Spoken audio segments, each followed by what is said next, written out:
সকাল থেকে বাড়িতে হইচই পড়ে গেছে, কারণ আজ তন্ময় ভাই আসছে। উনি আবার সদা গোছানো সব কিছু পছন্দ করেন। কোথাও একটু ময়লা থাকতে পারবে না, বিছানার চাদর সামান্য কুঁচকে যেতে পারবে না, খাবার টেবিলের আশেপাশে কেউ চুল খোলা রেখে হাঁটতে পারবে না। আরও যত সব হাবিজাবি নিয়মে ভরে রেখেছেন বাড়িটা। এভাবে এক দিক দিয়ে শান্তি যে সবসময় বাড়িতে থাকে না, বেশিরভাগ সময় কাজের সূত্রে ঢাকা থাকেন। আবার এমন না যে ওনার থেকে মুরব্বি এই বাড়িতে আর নেই। বড় চাচু আছে, আমার আব্বু, তারপর ছোট চাচুও আছেন। কিন্তু সবাই কি ঘোল খাইয়েছেন কে জানে। তন্ময় বলতে সবাই অজ্ঞান। তন্ময় বলেছে তাহলে এটাই ঠিক, তন্ময় বলেনি তাহলে এটা জীবনেও হবে না। বড় চাচু এখনকার মেয়র, তার কথায় কত মানুষ ওঠে বসে, কিন্তু সেও তার দামড়া ছেলের কথায় চলে। সবাই ভয় শ্রদ্ধার সাথে আর একটা জিনিস তন্ময় ভাইকে ফ্রিতে দেয়, তা হলো অফুরন্ত ভালোবাসা। আমার এইসব দেখলে পিত্তি জ্বলে যায়। জ্বলে যাওয়ার জন্য যথেষ্ট কারণও আছে। স্কুলের গণ্ডি পেরোনোর পরে আমার বান্ধবীরা সবাই মফস্বল ছেড়ে কেউ ঢাকা তো কেউ অন্য শহরে উড়াল দিতে লাগলো। আমিও এই শাসনের জীবনে অতিষ্ঠ হয়ে পড়লাম। সব নিয়ম কানুন ভেঙে ফেলতে চাইলাম, যা এখানে থাকলে কখনোই সম্ভব না। তাই আব্বুর কাছে বললাম আমিও ঢাকা যেতে চাই, ওখানকার কোনো কলেজে অ্যাডমিশন নিয়ে হোস্টেলে থেকে পড়াশোনা করব। আব্বু আম্মু প্রথমে রাজি না হলেও আমার জোরাজুরিতে শেষ পর্যন্ত রাজি হয়ে গেলেন। কিন্তু বাদ সাধলেন তন্ময় ভাই। সেদিন সন্ধ্যায় হুট করে ঢাকা থেকে চলে এলেন। রাতে খাবার টেবিলে যখন আম্মু বললেন ওরও বলছিল ওর সব বান্ধবীরা নাকি ঢাকায় অ্যাডমিশন নিচ্ছে, ওরও চাইছে তুই একটা ভালো কলেজে। আম্মু কথা শেষ করতে পারলেন না, তার আগেই ভুরু উঁচু করে আমার দিকে তাকিয়ে বললেন, ঢাকায় যাবার কি দরকার? এখানে কি কলেজ নেই? আর মামনি তুমি কিভাবে রাজি হও? ও বোঝেটা কি? বাসা ছেড়ে কখনো একা থেকেছে কোথাও? মানিয়ে নিতে পারবে না, তার থেকে এখানেই থাকুক। আমার সব স্বপ্ন চোখের সামনে ভেস্তে যেতে দেখে প্রায় চেঁচিয়েই বলে উঠলাম, আমি পারবো মানিয়ে নিতে। রাক্ষসের দৃষ্টি নিয়ে আমার দিকে তাকিয়ে বললেন, তোর কাছে জিজ্ঞেস করেছি আমি? আমি খাওয়া শেষ না করেই উঠে এলাম। রাতে আব্বু বাসায় এলে চেঁচামেচি করতে লাগলাম। আমার জীবনের সিদ্ধান্ত আমি নিব, এখানে উনি বলার কে? আরও বেশি খারাপ লাগছিল, কারণ আব্বু আম্মু রাজি ছিলেন আমাকে ঢাকা পাঠানোর জন্য, কিন্তু শুধুমাত্র ওনার কথায় এখন আমি যেতে পারছি না। আমার কান্না থামছিল না। আবার এসে তন্ময় ভাই আমার দিকে কিছুক্ষণ তাকিয়ে থেকে আব্বুকে বললেন, চাচ্চু আমার যা ভালো মনে হয়েছে তাই বললাম, এবার তোমার যা ঠিক লাগে। ওনার নারাজি ওনার কথায় স্পষ্ট বোঝা গেছে। ব্যাস, আমার ঢাকা যাওয়া ক্যান্সেল হয়ে গেল। রাতে ছাদে বসে একা একা কাঁদছিলাম। হঠাৎ করেই চুলের টান অনুভব করলাম। মনে হচ্ছে কেউ তার সমস্ত শক্তি দিয়ে আমার চুল টেনে ধরেছেন। পিছনে ফিরতেই দেখি তন্ময় ভাই রক্তচক্ষু নিয়ে আমার দিকে তাকিয়ে আছেন। আমার কোমর ধরে ছাদের চওড়া রেলিংয়ের ওপর বসিয়ে দিলেন। এক হাতে তখনও চুল ধরে আছেন। কি, ছাদের উপর থেকে হাত পা বেঁধে ফেলে দেই তোকে? তারপর ভাঙা ঠ্যাং ঠিক করতে ঢাকায় যাবি। ঠ্যাং টানা দিয়ে হাসপাতালের বেডে শুয়ে থাকবি। এত ঢাকায় যাওয়ার শখ, তোর শখ মিটিয়ে দেই এবার। আমিও কোনো কথাই বলছিলাম না, শুধু ফুপিয়ে কেঁদেই যাচ্ছিলাম। এমনিতেই আমার উচ্চতা ভীতি আছে, তারপর যেই জোরে চুল আর কোমর ধরে আছেন, তাতে আমি এক চুলও নড়তে পারছিলাম না। আমার চুল থাকতে দেখে আরও রেগে গেলেন। এবার ধমকে বললে উঠলেন, কি হলো, কথা বলছিস না কেন? তোর মতো একটা পুচকে আমার কথার অবাধ্য হবে সেটা সহ্য করব না আমি। এই ফার্স্ট আর লাস্ট ওয়ার্নিং। এরপর আর এসব বরদাস্ত করব না। সোজা ছাদ থেকে ফেলে দেব, মনে রাখিস। রাতে না খেয়েই উঠে গেছিলাম। সকালেও রাগ করে খাইনি। দুপুরে খেতে যখন ডাইনিংয়ে যাই, তন্ময় ভাই বললেন, এই বেলায়ও তুই না খেয়ে থাক, অবাধ্যতার শাস্তি এটা। সেই থেকে আরও নিয়মের বেড়াজালে আটকে গেলাম। কলেজে, বাসা আর কোচিংয়ে আমার জীবন আটকে রইল। একদিন ফ্রেন্ডদের সাথে কলেজ থেকে একটু দূরে ঘুরতে গেলাম। কোথা থেকে অনেকগুলো ছেলে এসে হাজির। এদের সবাইকে বড় চাচ্চুর কাছে আমাদের বাসায় আসতে দেখেছি। এসেই আমাকে জিজ্ঞেস করলেন, আপু, এখানে কি করছো? কোনো কাজ থাকলে বলো, আমরা করে দিচ্ছি। কোনো কাজ নেই, এমনিতেই এসেছি বলতেই একজন একটা ফোন হাতে ধরিয়ে দিয়ে কথা বলতে বললেন। কিছুই বুঝলাম না। তারপরে আস্তে আস্তে ফোন হাতে নিয়ে হ্যালো বলতেই রক্ত হিম করা কণ্ঠ কানে বাজলো। তন্ময় ভাই। কলেজে কি ঘুরতে যাস? এই জন্যই ঢাকা আসতে চাইছিলি? চুপচাপ বাসায় যা। আবার কখনো এমন শুনলে তোর হাড্ডিগুড্ডি ভেঙে বাসায় বসিয়ে রাখবো। চোখ ফেটে পানি আসতে চাইল। চুপচাপ বাসায় চলে এলাম। এরপর থেকে আবার সেই আগের রুটিনে আমার দিন চলতে লাগলো। আমার রঙিলা জীবনটাকে সাদা কালো বানিয়ে ফেলা সেই তন্ময় ভাই আসছে। তার জন্য বাড়ি খুশিতে ভরপুর। আমার প্রত্যেককে গিয়ে জিজ্ঞেস করতে ইচ্ছে হয়, এত নাচানাচি কিসের? কোন বাল আসবে যার জন্য এত কিছু? কিন্তু সব সময় আপনি যা চাইবেন তা করতে পারবেন না। দরজায় কে যেন নক করছে। সকাল সকাল এতক্ষণ এই তন্ময় নাম জপলাম। আজ নিশ্চিত দিনটা খারাপ যাবে। এলোমেলো চুলগুলো বেঁধে বিছানা থেকে উঠে গিয়ে দরজা খুললাম। কিরে, তুই এখনো উঠিসনি? আজ ছুটির দিন আম্মু। এত সকালে উঠতে হবে কেন? তয়ন আসছে। তো আমি কি করব আম্মু?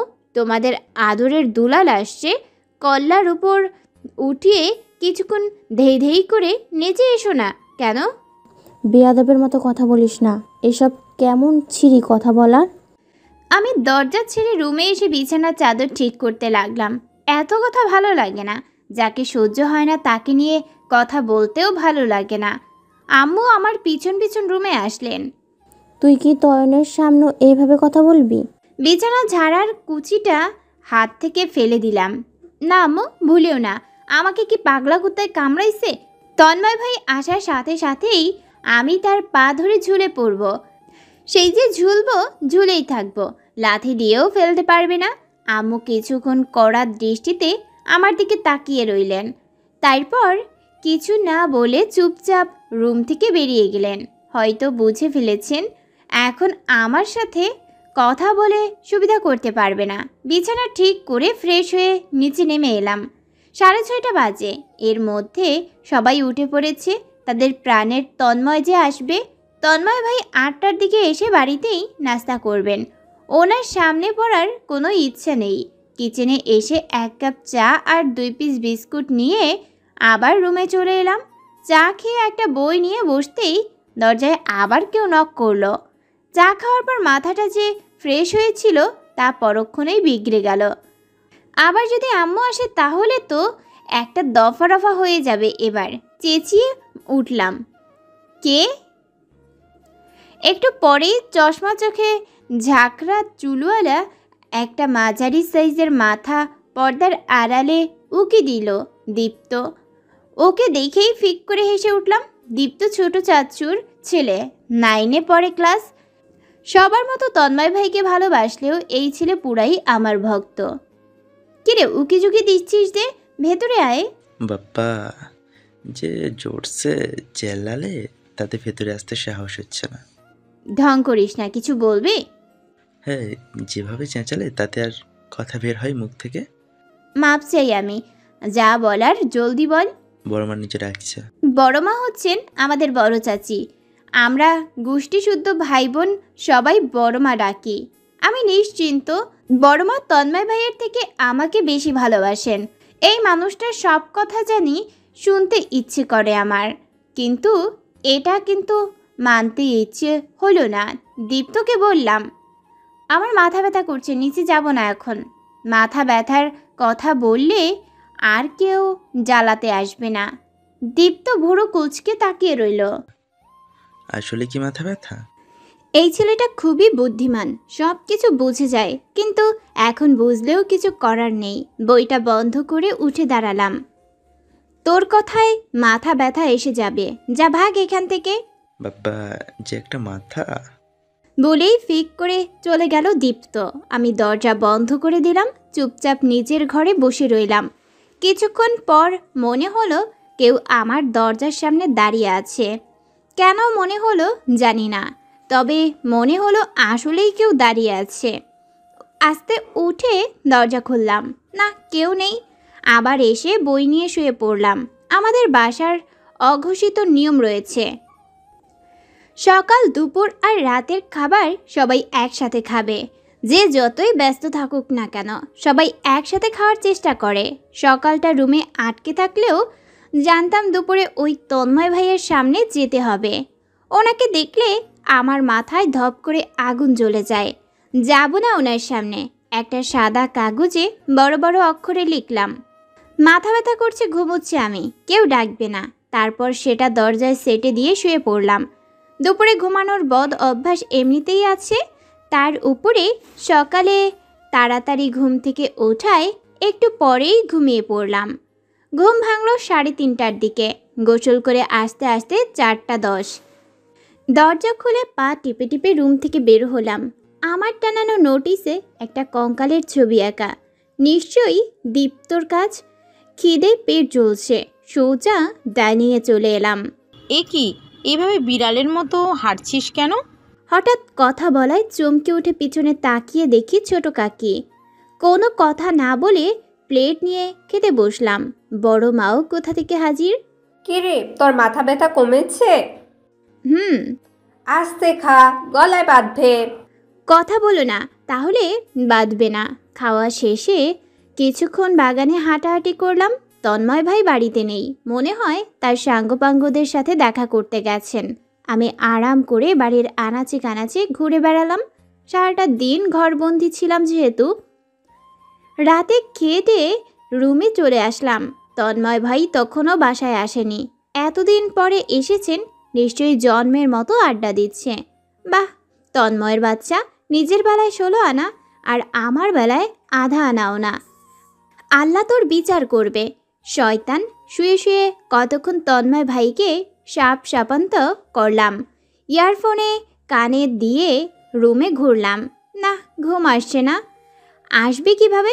দুপুরে যে মরার মতো ঘুমালাম, তাতে তো রাতে জিন্দা লাশের মতো ঘোরাফেরা করাই স্বাভাবিক। ঘড়ির কাঁটায় রাত 2:10। কানে ইয়ারফোন লাগিয়ে ছাদে চলে এলাম। সাইড থেকে একটা টুল নিয়ে খুব সাবধানে রেলিংয়ের উপর চড়ে বসলাম। পা ঝুলিয়ে কানে ইয়ারফোন লাগিয়ে গান শুনছি। মৃদু বাতাসে চুলগুলো ছিঁড়ে দিলাম। ভূতে ধরলে ধরুক না, কয়েকটা পেতনি এসে আমার চুলে বাসা বাঁধুক, নইলে উড়িয়ে নিয়ে কোনো গাছের মগ ডালে বসিয়ে দিক। I don't care. কিন্তু ভূতে না ধরলেও অন্য কিছু তো ধরেছে আমায়। কেউ একজন একদম আমার পিছনে দাঁড়িয়ে, তার গরম নিঃশ্বাস আমার ঘাড়ে এসে লাগছে। আমার পুরো শরীর জমে যাচ্ছে। এ বাড়িতে এত রাতে শুধু একজনই ছাদে আসে, তন্ময় ভাই। ঠান্ডা বরফের মতো হাত দুটো পেছনে হাতে আলতো করে জড়িয়ে সামনে রাখা আমার হাত দুটো মুঠোবন্দি করে ফেলল। মুহূর্তে আমার শরীরে কাঁপানো শুরু হয়ে গেল। হয়তো এই হাত দুটো আমায় ছাদ থেকে ঠেলে ফেলে দেবে, আর নয়তো কাঁপতে কাঁপতে আমি নিজেই ছাদ থেকে পড়ে যাব। এবার তার মুখটা আমার ঘাড়ের ওপরে রাখলেন। তার ছোট চাপদারির খোঁচা খোঁচা খেয়ে নিশ্চিত হলাম এটা তন্ময় ভাই ছাড়া আর কেউ না। আমি রীতিমতো আরও কাঁপতে শুরু করেছি। ভয় হচ্ছে, এবার বুঝি পড়েই যাব।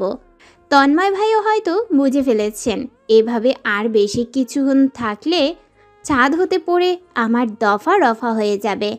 আগের সেই হালকা ভাব ছেড়ে এবার শক্ত করে জড়িয়ে ধরলেন। তারপর তার সেই রক্তহিম করা অথচ শান্ত কণ্ঠস্বর আমার কানে বেজে উঠল। আজকাল খুব সাহস হয়েছে, তাই না? জিদ দেখাচ্ছিস, তাও কার সাথে? আমি তন্ময়ের সাথে জেদ? আমি নড়তেও পারছি না, আর ওনার কথার জবাব দেবার মতো সাহসও আমার মাঝে অবশিষ্ট নেই। ভয়ে আমার কান্না চলে এসে যাবে যে কোনো মুহূর্তে। প্রবল বাতাসে চুলগুলো তার মুখে ছড়িয়ে যাচ্ছে। গায়ে জোরের অভাব নেই। এক হাত দিয়ে আমার 2 হাত সহ কোমর শক্ত করে ধরে আছেন। অন্য হাত দিয়ে আমার লম্বা চুলগুলো নিজের হাতে পেঁচিয়ে নিলেন। এত শক্ত করে পেঁচিয়ে ধরায় চুলে প্রচুর ব্যথা পাচ্ছি, কিন্তু একটু টু শব্দ করার সাহস পাচ্ছি না। তন্ময় ভাই দাঁতে দাঁত চেপে বললেন, সকালে খেতে আসিসনি কেন? দুপুরে আমি যাবার পরে আর রাতে আমি আসার আগেই খেয়ে নিয়েছিস, যেন আমার সামনে পড়তে না হয়, তাই তো? তখন তো আরও মানুষ থাকতো, আর এখন তো একা। এত ভয় পাস? এখন যদি ছাদ থেকে ফেলে দেই তো? কান্নায় আর ভয়ে আমার গলা আটকে আসছে। তবুও সাহস করে বললাম, ভয় পাই না আমি আপনাকে। আমার এই কথায় যেন সে আরও রেগে গেলেন, চুল আরও কিছুটা শক্ত করে টেনে ধরলেন। ভয় পাস না? না। আচ্ছা। ওই অবস্থায় আমাকে ঘাড় ঘুরিয়ে তার দিকে ফেরালেন, তারপর হাতের বাঁধনটা হালকা করে আমার মাথাটা কিছুটা নিচের দিকে ঠেলে দিলেন। ভয়ে আমি চোখ বন্ধ করে ফেললাম। কি ফেলে দেই এবার? আমি চোখ মুখ খিচে চুপ করে রইলাম। আমাকে চুপ থাকতে দেখে আমার মাথাটা আরও একটু নিচের দিকে হেলে দিলেন। প্লিজ ফেলে দিবেন না আমায়। তাহলে বল, ভয় পাস আমায়? হ্যাঁ, অনেক অনেক ভয় পাই। Yeah, that's like a good girl. পরপরই কোনো কথা না বলেই আমায় জোরে রেলিংয়ে হতে টেনে নামালেন। এমনভাবে নামিয়েছেন যে হাঁটুতে প্রচণ্ড ব্যথা পেয়েছি। উনি এক প্রকার আমায় ছাদে ছুঁড়ে ফেলে চলে গেলেন। ব্যথায় নড়তেও পারছি না। এমন অনাকাঙ্ক্ষিত ঘটনায় আমি কেঁদে ফেললাম। এই শয়তান আমার জীবনটা শেষ করে দিচ্ছে। পরপরই খেয়াল করলাম আমার সেলফোন ভেঙে গেছে। এবার আমি শব্দ করে কেঁদে ফেললাম। আমার ফোন কি হবে এখন? বাড়ির থেকে এইভাবেই ফোন দিতে চায় না, যাও জোরপূর্বক নিয়েছিলাম সেটাও ভেঙে দিল। এখন ভাবতেই আমার কান্না বাড়তে লাগলো। ফোনটা হাতে নিয়ে দেখলাম গ্লাস একদম ডেস্ট্রয় হয়ে গেছে। নির্ঘাত যাবার সময় এটার উপর পা ফেলেছিল। চোখের পানি মুছেও লাভ হচ্ছে না, সেই আবারও গাল বেয়ে ভিজে যাচ্ছে। শয়তান একটা, আর কতটা শয়তান হতে পারে? হি আল্লাহ! ব্যথায় নাড়াতে না পারা পা নিয়ে আমি রুমে পৌঁছালাম যুদ্ধ করে। দরজা আটকে বিছানায় বসলাম। পাজামাটা হাঁটু অবধি তুললাম। হাঁটু অনেকটা নিয়ে ঝুলে আছে, কিছুটা রক্তের দাগও পাজামায় বোঝা যাচ্ছে। হিসকি তুলতে তুলতে আমি নিজেই সাবলনের সাহায্যে জায়গাটা পরিষ্কার করলাম। ব্লাড মেডিসিন তুলোয় নিয়ে ক্ষততে চেপে নিলাম, তারপর একটা পট্টি লাগিয়ে দিলাম। আমি সকালে একদম ঠিক অনুভব করেছি এই শয়তানের নাম নিলে জীবনেও আমার দিন ভালো কাটবে না, একদম না। দোতলা বাড়িটা একদম শান্ত। ভোরের সূর্যে কিছুটা ঝলমলে রূপান্তরিত হয়েছে আশপাশ। জানালা দিয়ে দেখা যাচ্ছে সবুজ শ্যামল শান্ত ছায়া ঘেরা মনোরম এক পরিবেশ। দিগন্তজোড়া ফসলের মাঠ, টইটুম্বুর খালবিলে নয়নাভিরাম শাপলা পদ্ম, পাখিদের কোলাহলের মনোরম এক দৃশ্য। সকাল সকাল এই দৃশ্য অনুভব করার অনুভূতিই আলাদা, বাক্য প্রকাশ করার মতো না। আসলে আমাদের বাড়ির, তারপর বাড়ির চারপাশ খুবই শৌখিনতায় ঘেরা, খুবই সাজানো গোছানো। আশপাশে ভুলেও কোথাও আবর্জনা পাওয়া যাবে না। বাড়ির ভেতর তো দূরের বিষয়, বাহিরেও তেমন অগোছালো থাকে না। নিট অ্যান্ড ক্লিন যাকে বলা হয়। এতটা পরিপাটি রাখার বড় কারণ হচ্ছে তন্ময় ভাই। বাড়ির সকলেই তার অসুখের ব্যাপারে অগদ্য, যেটা হচ্ছে পরিষ্কার পরিচ্ছন্নতা। উনি আবর্জনা ঘরে কেন বাড়ির আশেপাশেও দেখতে রাজি না, যার কারণে বড় মা ছোট চাচি ঘুম থেকে উঠতেই আগে আশপাশ সহ পুরো বাড়ি পরিষ্কার করে ফেলেন। কারণ বাড়ির শেহজাদা 7টায় ঘুম থেকে উঠেন এবং 8টায় বাড়িতে ব্রেকফাস্ট করেন। আমি এখনই জানালা দিয়ে দেখতে পাচ্ছি বড় মা বাগান পরিষ্কার করছেন, ছোট চাচি সিঁড়ি ঝাড়ু দিয়ে শেষ করে আপাতত ঝাড়ু হাতে কথা বলছেন বড় মায়ের সাথে। আর আমার মা ডাস্টার দিয়ে দোতলা ধরে নিচতলার সিঁড়ি সহ পুছে ফেলেছেন। আমি রুমে চলে এলাম। পাটা এখনও ব্যথা করছে, চিনচিন করছে। হাঁটতে নিলেই, ধ্যান দিলেই ব্যথা বাড়বে। আমি দ্রুত ফ্রেশ হয়ে নিলাম। কলেজের ড্রেস সহ ব্যাগ সব কিছু গুছিয়ে বিছানায় রাখলাম। এখনও সময় আছে, তাই পড়তে বসে পড়লাম। আমার এখনও শেষ ক্লাসের পড়া কমপ্লিট হয়নি, কিন্তু বেশি কিছুক্ষণ পড়তে পারলাম না, কারণ সুমনা এসেছে। বড় মামার একটা মেয়ে, আমরা একই বয়সের এবং একই কলেজে পড়েছি। ইতি নিশ্চয়ই জেনে গেছে তন্ময় ভাই এসেছে, তাই দ্রুত কলেজ ড্রেসে হাজির। এ আবার তন্ময় ভাইয়ের দেওয়ানি। তন্ময় ভাই বলতেই পাগল। আমি বইটা বন্ধ করে ফেললাম। সুমনা এসে ব্যাগটা গুছিয়ে ফেলেই দরজা থেকে উকিঝুঁকি দিতে লাগলো এবং ফিস ফিস আওয়াজে প্রশ্ন করলো, তন্ময় ভাই আসছে জানাস নাই কেন? আমি এক্সকিউজ দিয়ে দিলাম, ফোন ভেঙে গেছে। আল্লাহ, কিভাবে? এভাবেই সুমনা সন্দেহ দৃষ্টিতে আমার দিকে কিছুক্ষণ তাকালো, তারপর হঠাৎ আয়নার সামনে নিজেকে পর্যবেক্ষণ করলো। আমাকে ঠিক দেখাচ্ছে তো? আজ দুবেনি করেছি, আমাকে নাকি প্রচণ্ড শ্যুট করে, কেমন লাগছে? আমি কিছুটা হাসলাম। সুমনা এমনিতেই দেখতে মাশাল্লাহ, লম্বা তার হাইট, গায়ের রং ফর্সা, লম্বা ঘন ব্রাউন রঙের চুল, কিন্তু আজ একটু বেশি সুন্দরভাবে সেজে গুজে এসেছে। কারণ একটাই, তন্ময় ভাই বাড়িতে। আমি টেবিল গোছাতে গোছাতে বললাম, মাশাল্লাহ। সে খুশিতে গদগদ হয়ে গেল। কাজল আরেকটু ঘন করে লাগালো, তারপর বেরোতে বেরোতে বলল, ওকে চুকি দিয়ে আসি। গেল তাহলে মেয়েটা। উফ, এমন সুন্দর সুন্দর মেয়েরা এই খরুশকে কেন পছন্দ করে? পাশের বাড়ির কুলসুম এবং তার বড় বোনও তন্ময় ভাইয়ের কথা জিজ্ঞেস করবে, আবার আমার ক্লাসের সাথীরাও কয়েকটা পাগল করবে এভাবে। তন্ময় ভাইয়ের নাম্বারটাও দেয় না প্লিজ। তো এমন অনেক, এগুলো ভেবে লাভ নেই। আসলে তারা তো আর শয়তানটার আসল চেহারা দেখেনি, দেখলে নির্ঘাত এরে দ্বিতীয়বার দেখার ইচ্ছা রাখতো না। আর আমি তা গ্যারান্টি দিতে রাজি। কলেজের জন্য তৈরি হয়ে গেলাম। খেতে গিয়ে আমি দীপ্তর সাথে বসলাম। প্রথমেই নজরে আসলো ওর ঝাঁকড়া চুল। হাত নিজ ইশারায় ওর চুল আউলে দিল। দীপ্ত ঘুমন্ত চোখে চশমাটা আরেকটু ঠেলে নিয়ে বলল, এবার টেস্টে আমি রকিবুলের থেকে 5 পয়েন্ট এগিয়ে গণিতে। আমি উৎসাহ দিলাম, সাব্বাস, এই না হলে আমার ভাই। ইংলিশ ক্লাসে সবচেয়ে হাই স্কোর আমার। ব্রিলিয়ান্ট। ছেলেটা এত মেধাবী বলার বাহিরে। ক্লাসের টপ না করতে পারলে ও পাগল হয়ে যায় প্রায়। এভাবে সবচেয়ে সুইটেস্ট। রবিন ভাই ভেঙালেন দীপ্তকে। গম্বুজ, আর কত পড়বি? পড়তে পড়তে চোখ খেয়ে ফেলছিস একদম। হিংসা হচ্ছে? ফেলটুস। রবিন ভাই হচ্ছে দীপ্তর বড় ভাই। দীপ্তরা 3 ভাই বোন। ছোট দীপ্ত, তারপর রুবি আপু এবং তাদের বড় দুজনের রবিন ভাই। এইগুলা হলো ছোট চাচ্চুর সম্পদ। এদের মধ্যে ব্রিলিয়ান্ট দীপ্ত। বাকি 2টা ভাই বোন পড়ালেখায় কাঁচা। আমার সামনে বসে সুমনা এবং ওর পাশে তন্ময় ভাই একদম শক্ত চেয়ারা নিয়ে খাচ্ছে। মনে হচ্ছে কাউকে সামনে পেলে 2-4টে কোপ তার গলায় অনায়াসে দিবেন। সুমনা কথা বলার চেষ্টা করছে। তন্ময় ভাই কতদিন থাকবে এবার? দেখি। ব্যাস, সে তার মুখ বন্ধ করে ফেলেছে। সুমনা আমার দিক কিছুক্ষণ তাকিয়ে রইল অসহায় চোখে। বেচারি পছন্দ করেছে এমন কাউকে যে রীতিমতো এক পাথর। তাতে আমার কি? আমি ভাই ঝটপট খেয়ে উঠতে যাব, তার আগেই সুমনা বলল, তন্ময় ভাই চলো না, আমাদের দিয়ে আসবে। কলেজের সামনে কিছু ছেলেরা আমাকে ডিস্টার্ব করে। আমি তাড়া লাগালাম, দেরি হচ্ছে সুমনা। শয়তানটার জবাব এলো, যাও ব্যাগ নিয়ে আসো। ঢং। সুমনা লাফাতে লাফাতে ব্যাগ আনতে চলে যাচ্ছে। আমি আব্বুর কাছে গেলাম।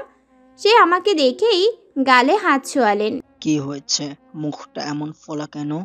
এভাবেই আমি বড় হয়েছি, না হলে এখনই আব্বুকে জড়িয়ে বলতাম, এই শয়তান তন্ময় আমাকে হেনস্থা করে আব্বু, এটার একটা দফা রফা করে দাও, তাহলে আমি একদম শান্তিতে থাকব। অথচ আমি জানি এটা বললে যদি পরে তন্ময় ভাই জানেন তাহলে আমার অবস্থা করুণ হয়ে যাবে, করুণের থেকেও করুণ। তন্ময় ভাইয়ের সাথে বেরোলো। নজর থাকবে সকলের আমাদের দিকে। আমি আরও মাথা নিচু করে সাইড হয়ে হাঁটতে লাগলাম। আশপাশ পরিচিত অপরিচিত অনেকেই কথা বলছেন, আবার ডাকছেন। তন্ময় ভাই কখন এলেন? কি অবস্থা তন্ময়? আরে রে তন্ময় ভাই, একটা জরুরি ম্যাটার ছিল। তন্ময় ভাই সময় হবে? সে বেশ হাত উঠিয়ে দেখাচ্ছে পরে। ভাব দেখলে গা পিত্তি একদম চলে শেষ। ওরে রাজা বাদশাহ আসছেন। এদিকে সুমনা বেচারি বারবার তন্ময় ভাইকে প্রশ্ন করছে আর হাসছে, আবার অনেকটা ভাইয়ের সাথে চেপে আছে। আমার হাসি পেল। ভাইয়া যেই নিট অ্যান্ড ক্লিন টাইপ মানুষ, কখন না আবার এর উপর চেঁচিয়ে ওঠে। চেঁচালেই তো ভালো হবে, সুমনাও দেখুক এর আসল রূপ। তন্ময় ভাই হঠাৎ থামলেন, তারপর পেছনে ফিরেই ধমক দিলেন, সামনে হাট। আমি দ্রুত সামনে গিয়ে হাঁটতে লাগলাম। কি শয়তান, রাস্তার মাঝেও শুরু। তুই জাহান্নামে মরবি রে, তোর কপালে বিয়ে নাই। তুই সিঙ্গেল মরবি। কলেজের সামনে সেই ছেলেগুলো আবারও দাঁড়িয়েছিল। সুমনা বেশ ভয় পাওয়ার ভান করে ভাইয়াকে দেখিয়ে দিল। এভাবে এই মেয়ে 2-3টা ছেলে অনায়াসে মেরে ফেলতে পারে। আর ওর যেই মুখ একদম শুদ্ধ ভাষায় গালাগাল করে খেয়ে দিবে। ভাই তাদের দিকে তাকাতেই ছেলে 2টা দৌড়। আমি যেতে নিলে তন্ময় ভাই প্রশ্ন করে, তোর ফোন অফ কেন? মন তো যাচ্ছিল এর সাথে আজ দফা রফা হয়েই যাক, অথচ আমি কিছুই বলতে পারবো না। যেখানে বাড়ির বড়রা একে সম্মান করে সেখানে আমি কিভাবে খারাপ ব্যবহার করতে পারি? কাল রাতে ছাদে ভেঙে গেছে আমি বলেই গেটে ঢুকে গেলাম। আমার মাথাটা এখনো ঝিলিক মেরে ওঠে। কি শক্তি দিয়েই না চুল ধরেছিল, আর আমার উচ্চতা ভীতি কে নির্মম ভাবেই না অপমান করেছিল। একদিন তুইও শাস্তি পাবি দেখিস, শয়তানের বাচ্চা। আমি কি আমার জীবনের স্বাধীনতা পাবো? সেই ভাগ্য কি হবে? কি পাপ করেছিলাম? এত শাসন আমাকেই কেন পেতে হবে? আর সকলের মতো আমি কেন ঘুরতে যেতে পারি না? কেন পারি না? অভাগীর মতো দেখে যাচ্ছি বান্ধবীরা রেস্টুরেন্টে যাচ্ছে, অথচ আমি যেতে পারছি না। অসহায় চোখে তাদের চলে যাওয়া দেখে আমিও বাড়ির উদ্দেশ্যে চললাম। এই অভাগী জীবন নিয়ে বেঁচে থেকে আর কি লাভ? জীবন উপভোগ করতে না পারলে এই জীবন রেখে আর কি হবে? একদিন এই শাসনের জীবন ভাঙবে আমি মরলে। ছোট থেকে ঘোরাঘুরি কাকে বলে জানি না, নানুবাড়ি ছাড়া আর কোথাও ঘোরা হয়নি। স্কুল জীবনে একবারও পিকনিকে অ্যাটেন্ড করতে পারিনি। স্কুলের হেডমাস্টার দ্বারাও বাড়িতে রিকোয়েস্ট করিয়েছি আমাকে যেতে দেওয়ার জন্য। আফসোস, কাজ হয়নি। হবে কিভাবে? বাড়িতে আছে তো এক জঙ্গল, যার নিজের জঙ্গল ছেড়ে আমারটা পছন্দের। আরে তোর কপালে সুখ নেই শাহজাহান তন্ময়, তুই আমার অভিশাপে ভস্য হয়ে যাবি, টুকরো টুকরো করে ভস্য হবি। ফার্স্ট ইয়ারের প্রথম পিকনিক আগামী শনিবার। এবার যেতে না দিলে শাহজাহান পরিবারের একদিন, না হয় আমার একদিন, দেখে নিব। দরজা বরাবর আসতেই শুনছি বড়মা ফোনে বলছে, ওরও এসেছে, এই তো এখানে। হ্যাঁ বাবা, কখন আসবি? দুপুরে ঘরে খাবি তো? আচ্ছা আয় তাহলে। আমি ক্লান্ত চোখে তাকালাম। এত অস্বস্তি জঙ্গলটার কি নিয়ে? আমি বাড়িতে না আসলে তোর কি? আসবো না বাড়ি। কলেজ থেকে ঘুরতে যাব, ডেটিং করব, যা ইচ্ছে করব। বাটপার, নিজের বেলায় 16 আনা, দিন রাত আলাপন করে, বাড়িতে এসে হুজুর। জানি না, মনে হয় ওনার ব্যাপারে কয়েকদিন পর হেডলাইন বেরিয়ে আসবে। তন্ময় ভাইয়ের সাথে প্রেম করছে, তন্ময় ভাইকে ওই মেয়ের সাথে দেখেছি। নিজের হেডলাইনের চিন্তা না করে আমাকে নিয়ে পড়ে থাকে। থাক থাক, আমিও দেখি কতদিন জ্বালাতে পারিস। দরজায় জুতো খুলে জুতো র্যাকে রেখে স্লিপার পরে ভেতরে প্রবেশ করলাম। মা চাচিরা ছাড়া আর কেউ নেই বাড়ি। সবাই হাজির হবে আর মাত্র ঘন্টার মাঝে। 2:20 দুপুরের খাবার। এই সময়ের মাঝে সবাইকে উপস্থিত হতে হবে। সিঁড়ি বেয়ে উপরে উঠতেই দেখলাম ছোট চাচি রেলিং ধরে দাঁড়িয়ে কাঁদছে। নিশ্চয়ই আবারও লেগেছে চাচার সাথে। ছোট চাচি বেশ ইমোশনাল, একটুতেই কেঁদে দেন। ঠিক আমার মতো কষ্ট নিতে পারেন না। আমাকে খেয়াল করতেই সে চোখ মুছে ফেললেন, হাসার চেষ্টা করে বললেন, কি রে, এখন এলি? আমি ব্যাগটা সিঁড়িতে ফেলে তাকে শক্ত করে জড়িয়ে ধরলাম। থাক, হাসার অভিনয় করতে হচ্ছে না, এবার বলে ফেলো কি হয়েছে। চাচির চোখ আবারও ভিজে উঠছে। আমি হালকা হেসে চোখের পানি মুছে দিলাম। সে হালকা আওয়াজে বলল, তোর চাচা আজও বলল সে নাকি আরেকটা বিয়ে করে ফেলবে। এই কথাটা ঝগড়া লাগলেই চাচা বলেন। সেটা প্রতিবার বিশ্বাস করা আমার নিরীহ চাচি। সে একদম অবুঝ। চাচা যে তাকে কতটা ভালোবাসেন তা সে কখনোই বুঝতে পারেননি। আসলে চাচা শক্ত মনের কথা মনে রাখতে পছন্দ করেন। কিন্তু বাড়ির আমরা জানি সে চাচিকে কতটা ভালোবাসেন, স্নেহ করেন। সে বললেন, আর তুমি সত্যি ভেবে নিলে? সে বলে রাগে। রাগ কমে আসলে দেখবে তোমার পছন্দের রসমালাই এনে ফ্রিজে জ্যাম করে রেখেছেন। সে কিছুক্ষণ ভাবলেন, তারপর চোখ মুছে ফেললেন। কথা তো সত্য, আমি যাই মেলা কাজ, তন্ময় ভাইয়ের নানু এসেছে, কণ্ঠে মধুরতা। সমস্যা হচ্ছে না তো কোনো? রুবি আপু উঠে হেসে জবাব দিলেন, সমস্যা হচ্ছে না নানু। মাশাল্লাহ, দীপ্ত বড় হয়েছে দেখছি। বিয়ে শাদী দিতে হবে নাকি ছোট সাহেবের? এখন অনেক দেরি, আরও বড় হতে হবে। তন্ময় ভাই, রবিন ভাইদের মতো তখন বিয়ে করব। আচ্ছা, আরও প্রেম প্রেম কটা করবে? দীপ্ত লজ্জা পেল, আমতা আমতা করল। করতে তো এখন ইচ্ছে হয়। নানু আবারও প্রশ্ন করলেন, আটকাইছে কে?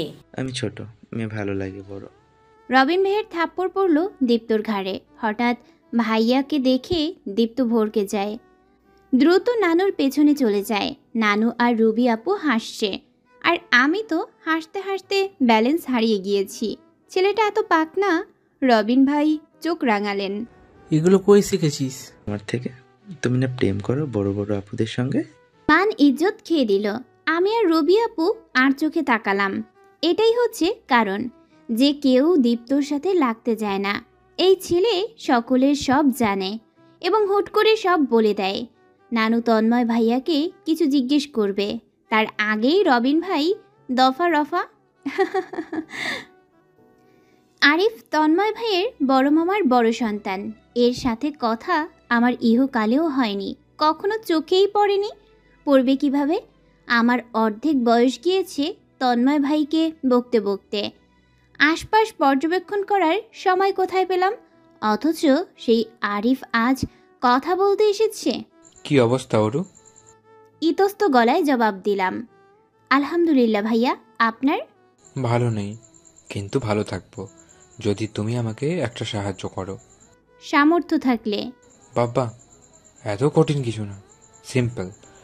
লিসেন, ওই যে হোয়াইট ড্রেসের মেয়েটি দেখছো, সি ইজ মাই গার্লফ্রেন্ড। রেগে আছে, ফোন রিসিভ করছে না, আর ওখান থেকে নড়ছেও না। আর তুমি তো জানো আমার চাচারা আশেপাশে, ওর সাথে এখানে কথা বলা impossible. Now you have to wish. Okay কি একটা মেসেজ দিবে, পারবে? সিম্পল তো, কারো কাজে আসা ভালো, হেল্প করা সওয়াব। আচ্ছা কি বলবো? আরিফ ভাইয়া একটু কাছে আসলেন, ধীরে বললেন, আরিফ বাড়ির পেছনে অপেক্ষা করছে, দ্রুত না আসলে সে চলে আসবে। এভাবে বললেই হবে। লাগাতার মাথা দোলালাম, সাহস নিয়ে এগিয়ে গেলাম সেই সাদা ড্রেসের দিকে। সামনে সুমনা হাজির। তন্ময় ভাই কোথায় ওরু? আমি তাকে নিয়ে বসে আছি, সে কি আমায় বলে যাওয়ার মানুষ? এখন যা কাজ আছে। বলতে বলতে ওকে চাপিয়ে মেয়েটির দিকে আসলাম। আমাকে দেখে অবাক হলো, পরক্ষণে হাসলো। Hey, you are Aarabi? How about you? Lisa, nice to meet you. Yes, আমি একটি মেসেজ নিয়ে এসেছি আরিফ ভাই হতে। সাথে সাথে আপুটা মুখ ফোলালেন, চোখ কুঁচকে নিজ মনে বকতে লাগলেন, শালে শয়তান, নাইজেরিয়ান উগান্ডা, ফিরতো বেলাই, নিজে আসেনি, এত ভয় পেয়ে প্রেম করতে বলছে কে? এত ভয় পেয়ে প্রেম করতে বলছে কে? ওকে বলো তো একটা, কি দেখে ওর সাথে আজ 5 বছর যাবৎ রিলেশনশিপে আছি, আল্লাহ মালুম। আমার দিকে চোখ পড়তেই হাসলেন, তারপর অভিমানী কণ্ঠে জবাব দিলেন, বলো দেখি শয়তানের কি বলার আছে। বলেছেন সে বাড়ির পেছনে, এখনই আপনায় যেতে হবে, না হলে সে চলে আসবেন এখানে। তাও মাপ চাইবে না, তারাও যাচ্ছি, আজ ব্রেকআপ হইবই, বাড়িতে গিয়ে ব্রেকআপ ডান্স করব। মেয়েটা চলে গেল। দেখতে মাশাল্লাহ, ব্যবহারও সুন্দর। আরিফ ভাইয়ের সাথে খুবই সুন্দর মানাচ্ছে। ডাক শুনতেই পেছনে ফিরলাম। রুবি আপু, সে আমার হাত ধরলেন শক্ত করে, কড়াকড়ি কণ্ঠে বলে দিলেন, আমার হাত থেকে গেলেই মাইর, যতক্ষণ থাকবো আমার সাথেই থাকবি। এখানেই আছি, কোথায় যাব? আজিব। নিজের পাশে বসিয়ে তারপর হাত ছাড়লেন। আমি আবারও বললাম, হঠাৎ কি হয়েছে? দীপ্ত আইসক্রিম খাচ্ছে, লম্বা শ্বাস নিয়ে বলল, তন্ময় ভাই বলেছেন তোমাকে রবি আপুর সাথে সাথে থাকতে, আর একবার এদিক সেদিক দেখলে সোজা ড্রাইভার দিয়ে পাঠাই দিব বাড়ি। তো পাঠাক, এভাবেও আমি থাকতে চাচ্ছি না। কই এই নবাবজাদা? কোথার থেকে দেখছে? আশেপাশে চোখ বোলালাম, এত মানুষের মাঝে কই সে তো নেই। দীপ্তকে ধীর কণ্ঠে প্রশ্ন করলাম, সে কিভাবে দেখলেন আমায়? তোমার বাম সাইডে ফিরে মাথা উঁচু করে ফেলো। আমি দ্রুত সেদিকে তাকালাম। তন্ময় ভাই দাঁড়িয়ে হাতে গ্লাস, সাথে তার কাজিন, আরও কে কে। সে এদিকেই তাকিয়ে আমার দিকে। সে কি এতক্ষণ এভাবে তাকিয়েছিল? আমার গলাটা শুকিয়ে আসছে। চুপচাপ নড়াচড়া বন্ধ করে ফেললাম, শক্ত হয়ে বসে রইলাম। রুবি আপু হাসলেন। চাপ নিস না, কিচ্ছু বলবে না তোকে। বলবে না? হ্যাঁ, কিছু বলবে না, কিন্তু করবে। হাড্ডি গোস্ত আলাদা করে দিবে। পুরো অনুষ্ঠানে আমি বসে রইলাম, মাঝে মধ্যে গানের সঙ্গে নিজেও তাল মেলালাম। যখন জন্মদিনের কেক কাটা হলো, তখনও তন্ময় ভাই নিচে নামেননি। সেখান থেকেই কেক কাটার জন্য বললেন। আইরিন জানে সে আসবে না, তাই অনুরোধ তেমন করেনি, বরং নিজে গিয়ে খাইয়েছে, আবার খেয়েছে। এখানে আমি ভাবছি কখনো এই বিভ্রান্তিকর পরিস্থিতি থেকে মুক্তি পাব। রবি আপু অবশ্য এনজয় করছেন, আমারই ভালো লাগছে না। লাগবে কিভাবে? আমাকে তো এনজয় করতেই দিল না। কিভাবে তাকিয়ে তখন থেকে? কেউ তাকিয়ে থাকলে নিজেকে নিয়ে ফুর্তি করা যায়? আমার তো মনে হয় না। অস্বস্তিকর চাপে আমি শুধু দাঁড়িয়ে হেসেছি। কিছুক্ষণের মাঝে বড়মা আসলেন। সকলকে আলাদা নিলেন ভেতরে ডাইনিংয়ে। রবি আপু, রবিন ভাইয়া, সুমনা, দীপ্ত আমাদের একাই বসিয়েছেন। সুমনা প্রশ্ন করল, তন্ময় ভাইয়া সেই ডিনার করবে না? ওর কথা বলিও না, ডেকে এসেছি, খাবে না। কি আবর্জনা খাচ্ছে এখন থেকে। আমি যাব?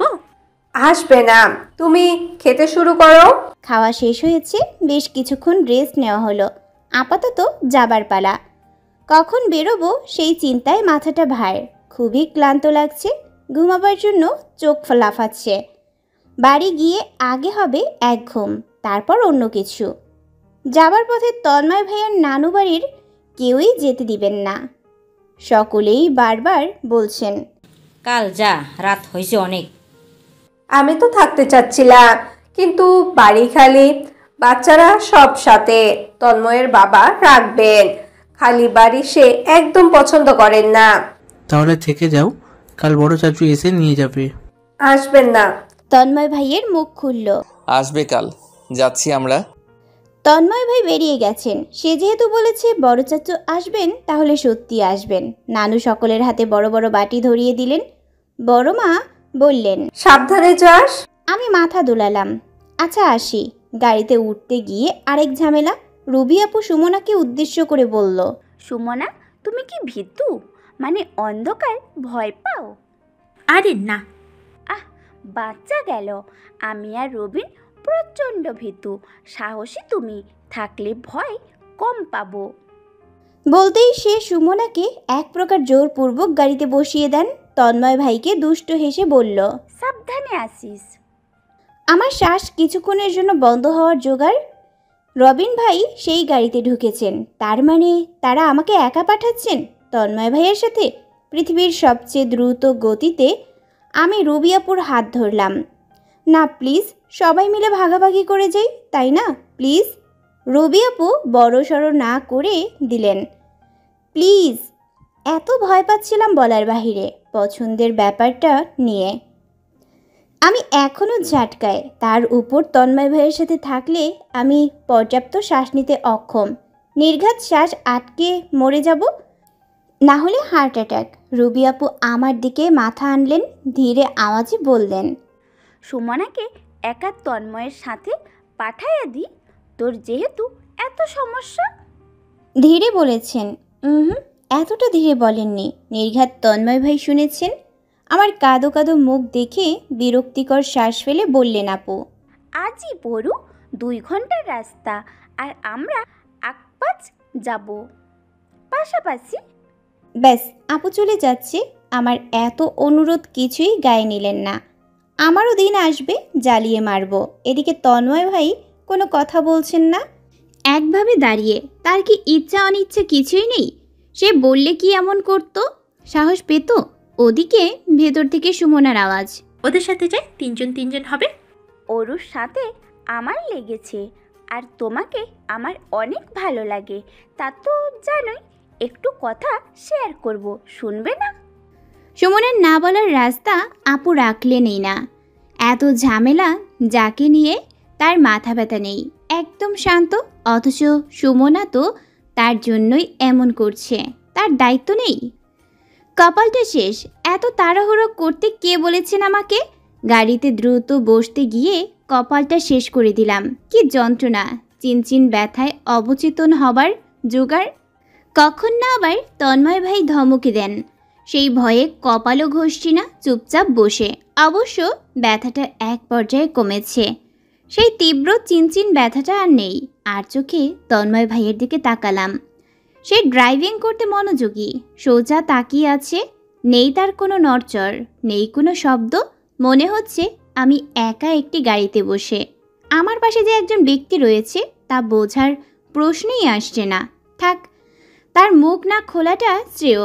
সে মুখ খুললে শুধু কথা শোনান, ভালো কিছু তো আদৌ বলেন না।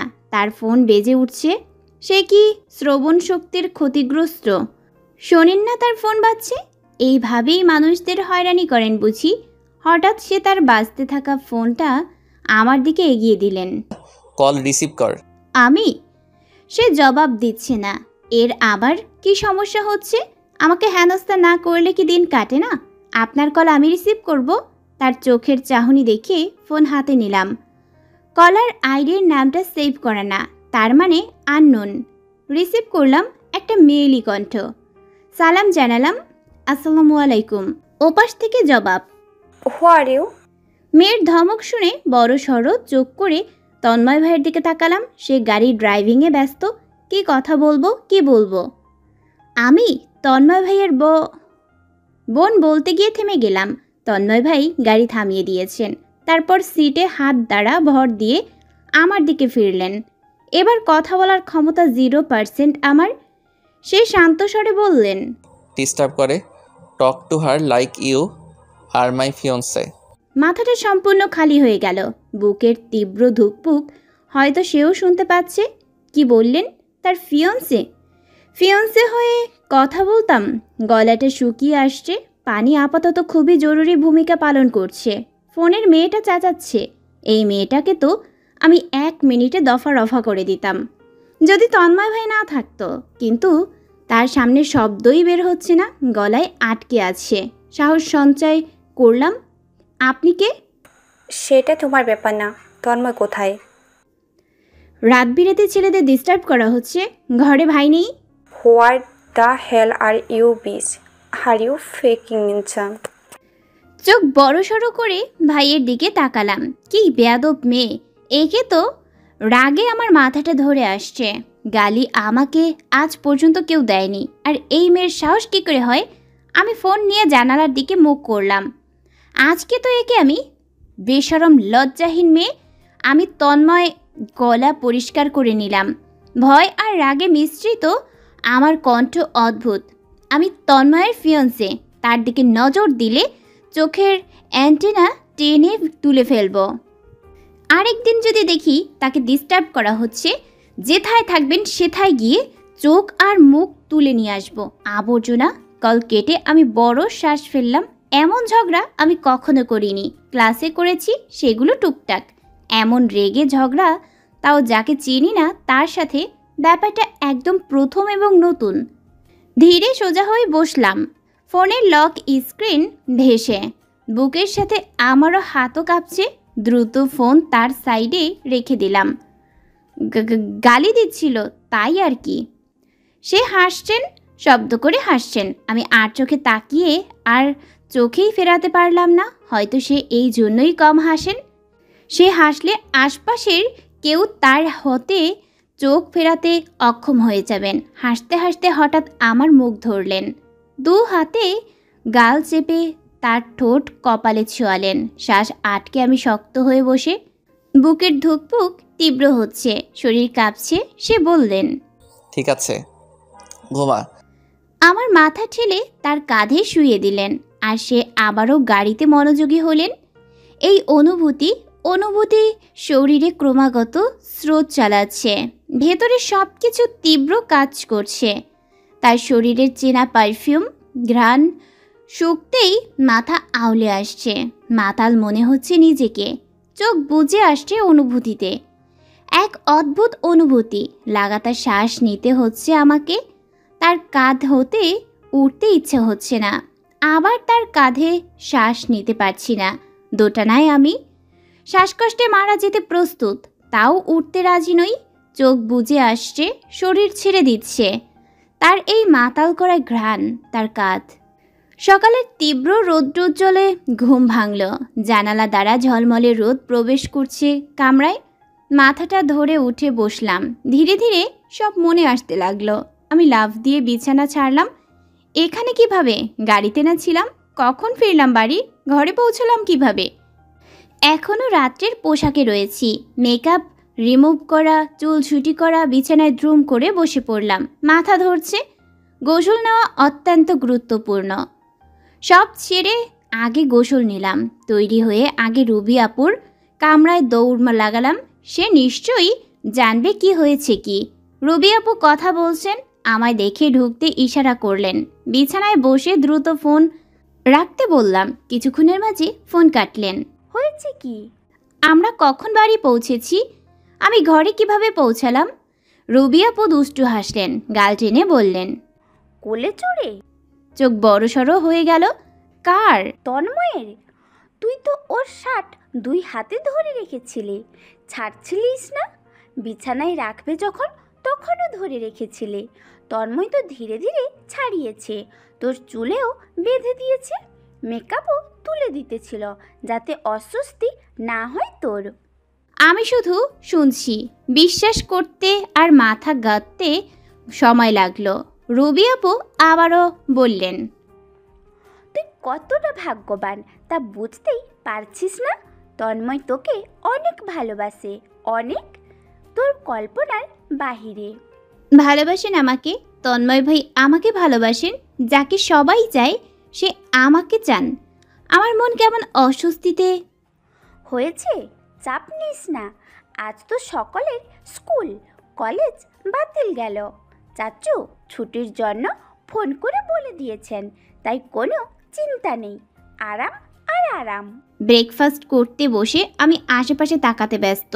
তন্ময় ভাই আসেননি এখনো। দীপ্ত এসে আমার পাশে বসলো।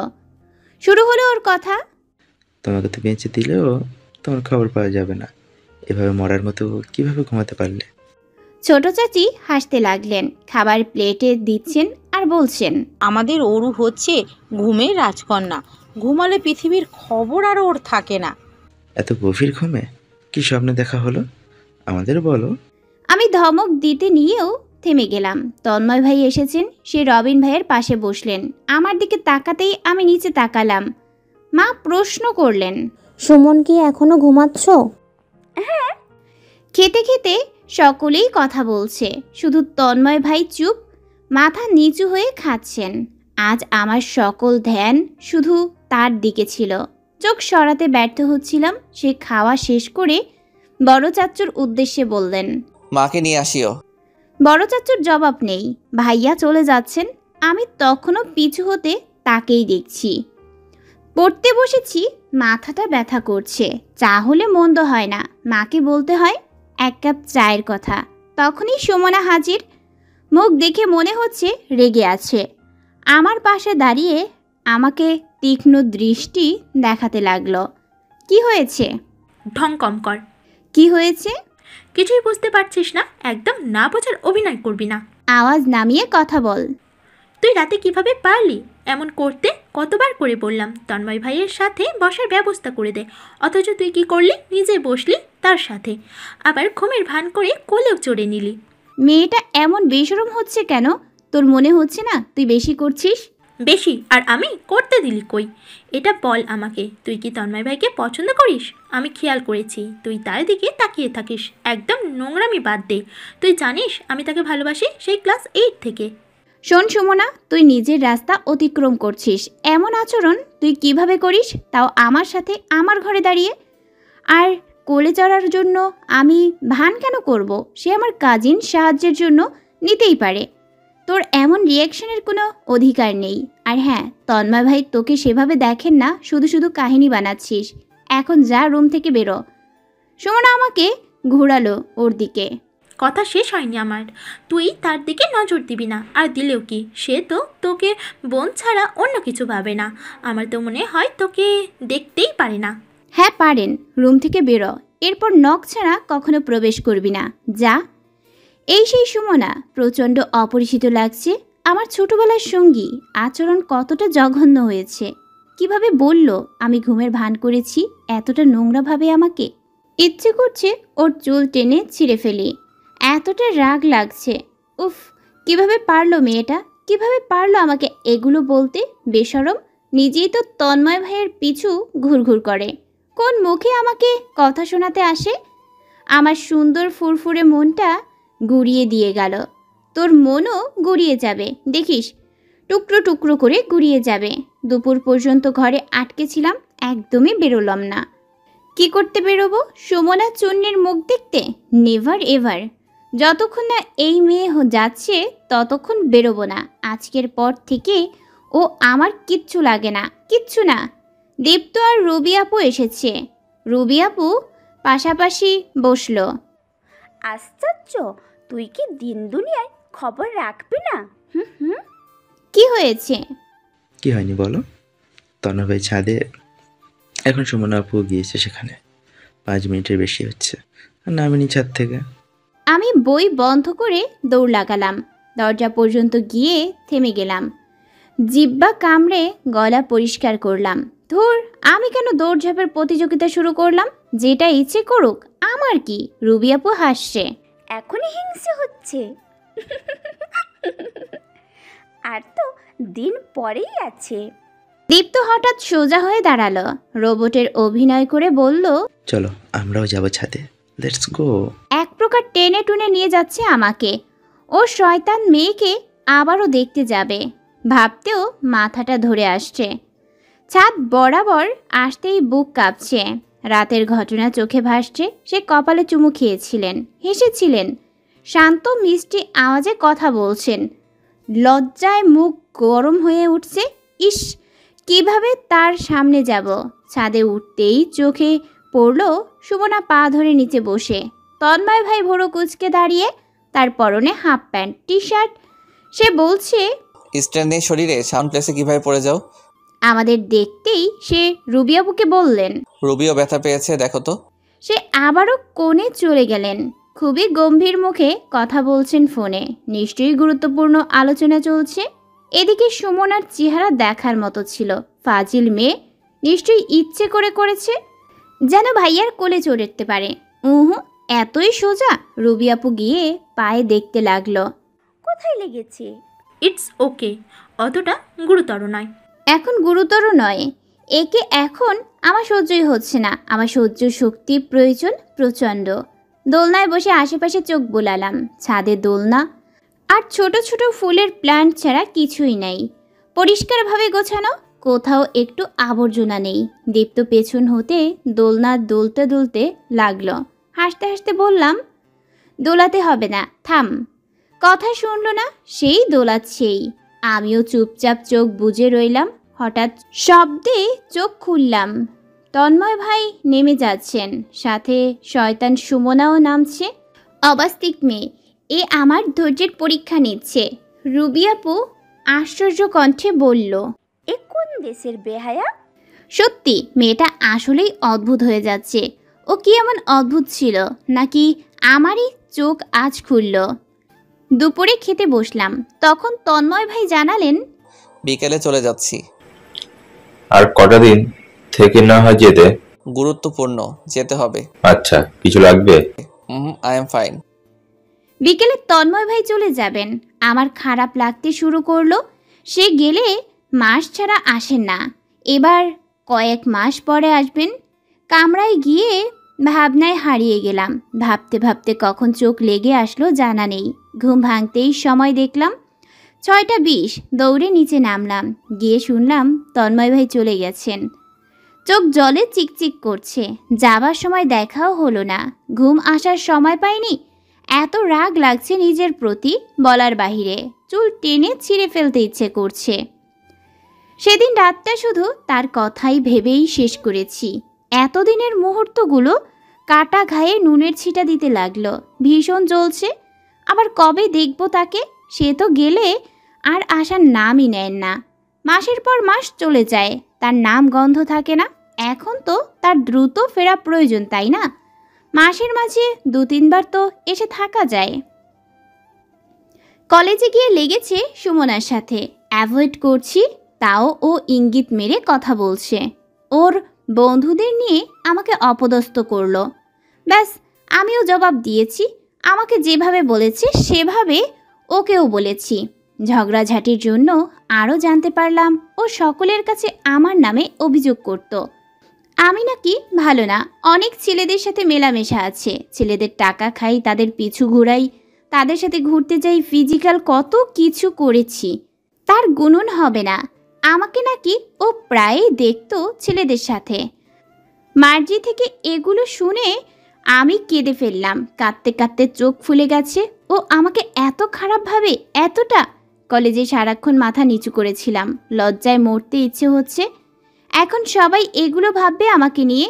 টিফিন টাইমে মার্জি আমাকে না জানিয়ে বাড়িতে কল দিয়েছে। রুবি আপু কল ধরায় সে তখনই গাড়ি নিয়ে কলেজে হাজির।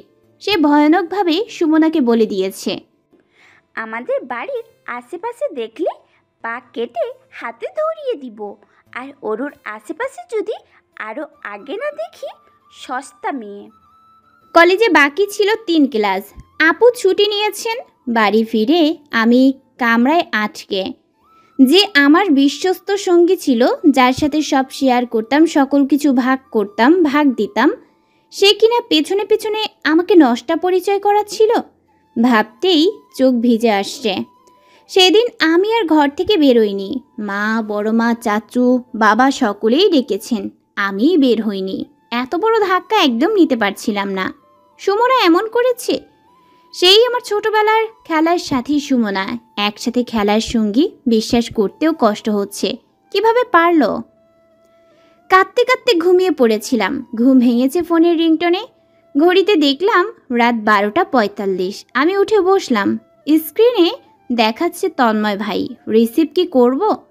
নিশ্চয়ই সব তার কানে গিয়েছে, বকা দিবে আমাকে। কিন্তু আমি কিছুই করিনি। করলে তো সুমনা। সময় নিয়ে কল ধরলাম। তার মন তো আবার পাথরের মতো শক্ত একদম। দেখা যাবে আমাকেই কথা শোনাচ্ছেন। সুমনার দোষ দেখবেন না, উল্টো আমাকে আরও কষ্ট দিয়ে কল কেটে দফা রফা করবেন। ভাঙা কণ্ঠে বললাম, হ্যালো। খেয়েছিস? হুম। কেন? এতটুকু কারণে এভাবে ঘর আটকে না খেয়ে থাকতে হবে কেন? এতটুকু কারণ? বলতে বলতে আমি ফুপিয়ে উঠলাম। সে ধমক দিলেন, সামনে থাকলে থাপ্পড় দিয়ে দাঁত ফেলে দিতাম। ওকে, ওর কথায় কাঁদতে হবে কেন? সকলের সামনে বলেছে কলেজের আমি নাকি বাজে, ছেলেদের সাথে মেলামেশা করি, অনেকের সাথে ফিজিক্যাল করেছি। কথা শেষ করতেই পারছিলাম না। কি জঘন্য ল্যাঙ্গুয়েজ! এইসব কথা কি কাউকে বলা যায়? ভাববে যে সত্যি হয়তো মেয়েটা এমন। তন্ময় ভাই রেগে তার কণ্ঠে স্পষ্ট। এবার তো আমি তীব্র শব্দ শুনতে পেলাম ওপাশে। কান থেকে ফোন সরালাম। কিছুক্ষণ পর তার কণ্ঠ, কি খাবি? বিরিয়ানি? এত রাত্রে? খালি আসবে দিতে, সর্বপ্রথম খেয়ে নিবি। সে কল কেটে দিলেন। এই শেষ তার কথা। একটু সুন্দরভাবে কথা বলতেও জানেন না, রসিকতা নেই মনে একদম। মানুষটা এমন কেন? কলেজ থেকে ফিরে কাপড়ও পরিবর্তন করিনি। গোসল খাওয়া দাওয়া তো দূরের বিষয়। দ্রুত গোসলে ঢুকলাম। গোসল শেষে চুল শুকালাম। পরপরই কলিং বেল বাজছে। আমি দ্রুত নিচে নামলাম। দরজা খুলে দেখলাম দারোয়ান নানা। সে হেসে বললেন, মোল্লা হোটেল থেকে আইছে, কইলো তন্ময় বাবা পাঠাইতে কইছে। হ্যাঁ ধন্যবাদ নানা। আচ্ছা। দরজা আটকে রুমে দৌড় লাগালাম। মোল্লা হোটেলের পরে আমাদের কলেজে যাবার রাস্তায় সাধারণত তাদের হোটেল মিডনাইট পর্যন্ত ওপেন থাকে। সেদিন রেস্টুরেন্ট হতে ফেরার পথে দেখেছিলাম তখনও ওপেন ছিল। আর তন্ময় ভাই তো সবাইকেই চেনেন। তার তো এ জীবনে কোনো সমস্যার হবার কথাই না। আগে খেলাম, খিদে পেয়েছে প্রচণ্ড, সারাদিন খাওয়া হয়নি। উফ, ভাগ্যিস তার সাথে কথা হয়েছে, না হলে না খেয়েই ঘুমাতে হতো। ভাবতেই হাসি পেল। সে খুবই অদ্ভুত। ঘুম আসছে না, বিরক্ত লাগছে, ছাদে যেতেও ইচ্ছে হচ্ছে না। কি করা যায়? তন্ময় ভাইকে মেসেজ দেওয়া যায়, তাই না? তাকে তো জিজ্ঞেস করা হলো না সে খেয়েছে কি না বা কি করছে। কিছুক্ষণ ভেবে টেক্সট করলাম, খেয়েছেন? তার টেক্সট আসলো না, বরং কিছুক্ষণ পর কল করলেন। অদ্ভুত স্বরে বললেন, খাওয়া হয়েছে? আপনি খেয়েছেন? সে থেমে থেমে জবাব দিলেন, যেমন ভাবছেন। না। কেন? কেন খাননি? এভাবেই। কি হয়েছে এভাবে কথা বলছেন কেন? তার কথা থেমে থেমে আসছে, একটু বলে থেমে যাচ্ছেন। সে এবার খুব ধীরে প্রশ্ন করলেন, কিভাবে অরু? হার্টবিট দীর্ঘ সময়ের জন্য স্তব্ধ হয়ে গেল যেন। সে সদা আমার নাম ডাকেন না, মাসে একবার হবে এমন। সে নিশ্চয়ই ড্রাঙ্ক। খেয়েছেন? সেদিন জন্মদিন থেকে ফেরবার পথেও এভাবে কথা বলছিলেন। আপনি হাবিজাবিগুলো আবারও খেয়েছেন? তো তোকে খাবো? আমার ফেস গরম হয়ে উঠছে।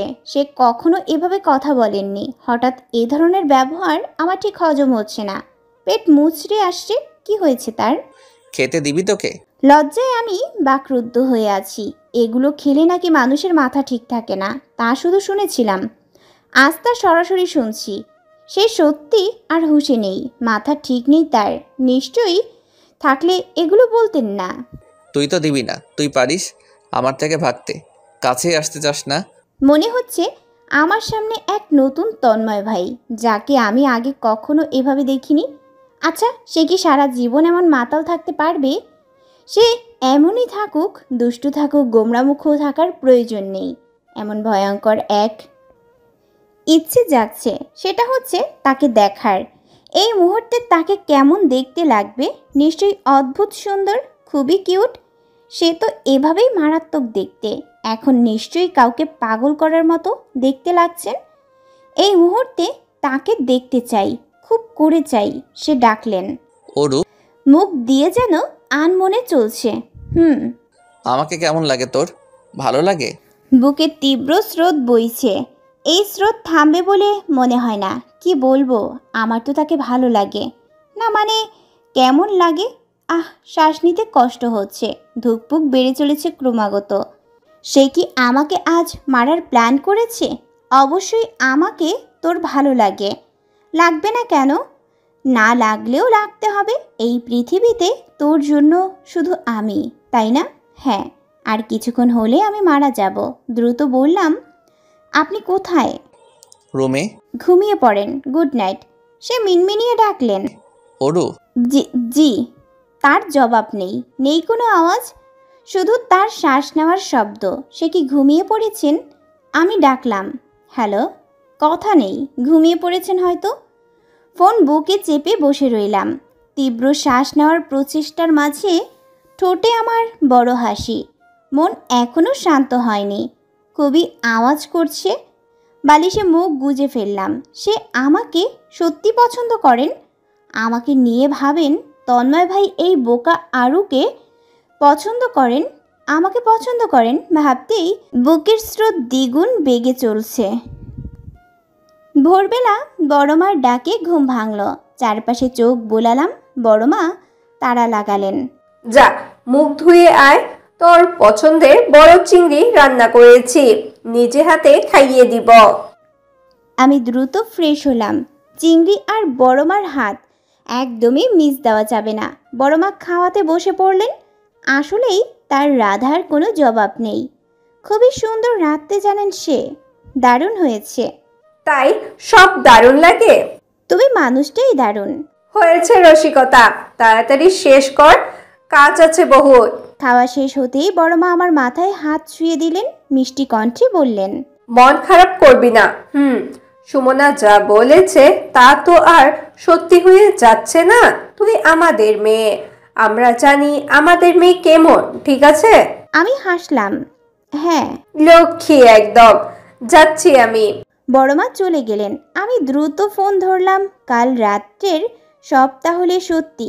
ভালো লাগায় শরীরে শিহরণ বয়ে যাচ্ছে। অনেক সকাল, এখনও নিশ্চয়ই তন্ময় ভাই ঘুমিয়ে। সে তো 8টার আগে উঠবেন না, একদম সময় মতো বিছানা ছাড়বেন।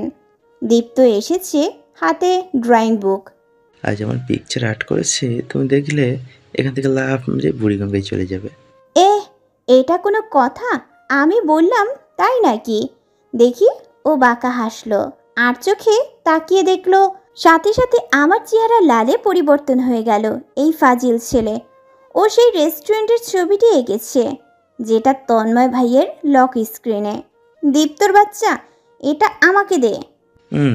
সবাইকে দেখাবো। ভালো হচ্ছে না কিন্তু। ভেঙে ছবিটা নিয়ে নিচে চলে যাচ্ছে। ও যদি সত্যিই দেখায় কি হবে?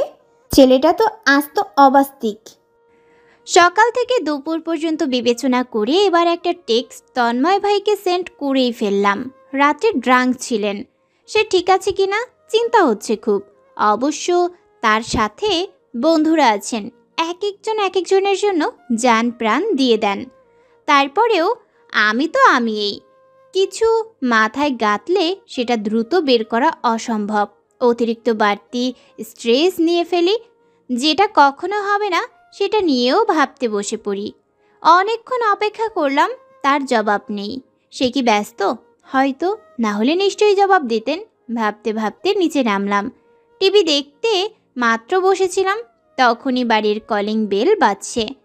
দীপ্ত লাফিয়ে গেট খুলতে গেল। বড় মামা, বড় মামি, ছোট মামি আর সুমনা এসেছে।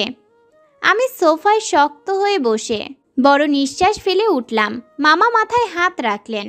কি অবস্থা আমার? ভালোবাসো? বড় মামিও কথা বললেন। ছোট মামির সাথে হালকা কথা বলে উপরে চলে এলাম। ওই মেয়ের মুখও দেখতাম না, জঘন্য কালসাপিনী। পরপরই মা আসলেন। এগুলো কেমন অভদ্রতা অরু! দেখলি ভাই ভাবিরা এসেছে, তুই কিভাবে ধপধপ পায়ে চলে এলি? তো কি করব তাদের মাঝে? কথা শেষ হয়নি, তখনই কালসাপিনী হাজির। ফুপি, ওরু হয়ে যাচ্ছে একদম ডিপ্রেশন, কোনো কথা পুরো শুনবেই না। রাগে আমার শরীর থরথর করে কাঁপছে। কতটা বেহায়া এই মেয়ে। মা ইশারা করলেন আমাকে চুপ থাকতে। আমি পারলাম না, দাঁতে দাঁত চেপে বললাম, I do not want to hear anything from that mouth of yours, Sumana. আমি বাজে ব্যবহার করার আগে get out from my room please. Sumana অবাক কণ্ঠে মাকে উদ্দেশ্য করলো। দেখলে ফুপি? মা, এটাকে বেরোতে বলো। এবার ও নিজেই শব্দ করে বেরিয়ে গেল। মা আওয়াজ তুললেন, কি ধরনের বেয়াদবি অরু? কি হচ্ছে এগুলো? কি হচ্ছে মানে? ভাইয়ের মেয়ে, ভাই কি ভাববে তা নিয়ে চিন্তা শুধু। আর আমি তোমার মেয়ে। কলেজের সকলের সামনে আমাকে উজাড় করে দাঁড় করিয়েছে। সকলের কাছে বলে বেরিয়েছে আমি রাস্তার মেয়ে, ছেলে ধরে টাকা খাই, ছেলেদের সাথে রুম ডেটে যাই। এগুলো শোনার পর তুমি এই মেয়েকে বাড়িতে কিভাবে ঢুকতে দাও, তাও আমার রুমে? ছোট মানুষ বলে ফেলেছে, সেটার জন্য মাপ চাইতে এসেছে তো। আরও তো বলেছে, এমন কিছু নাকি বলেনি? ও বলেনি? আমি কোথা থেকে শুনলাম? তুমি তোমার ভাইয়ের মেয়ে ছাড়া কিচ্ছু দেখছো না। তুমি সব সময় এমন করো, সব সময়। কয়েকদিন পর দেখা যাবে তোমার ভাইয়ের পরিবারের জন্য আমাকেই জবাই দেবে। কথা শেষ না হতেই মা গালে থাপ্পড় মারলেন। আমি হতভম্ব হয়ে তার দিকে চেয়ে, সে এর আগেও হাত তুলেছেন ওই মেয়ের জন্য, তার ভাইয়ের মেয়ের জন্য। চোখের জল যেন নিজ স্বেচ্ছায় গড়িয়ে পড়ছে। আমি মাথা দোলালাম।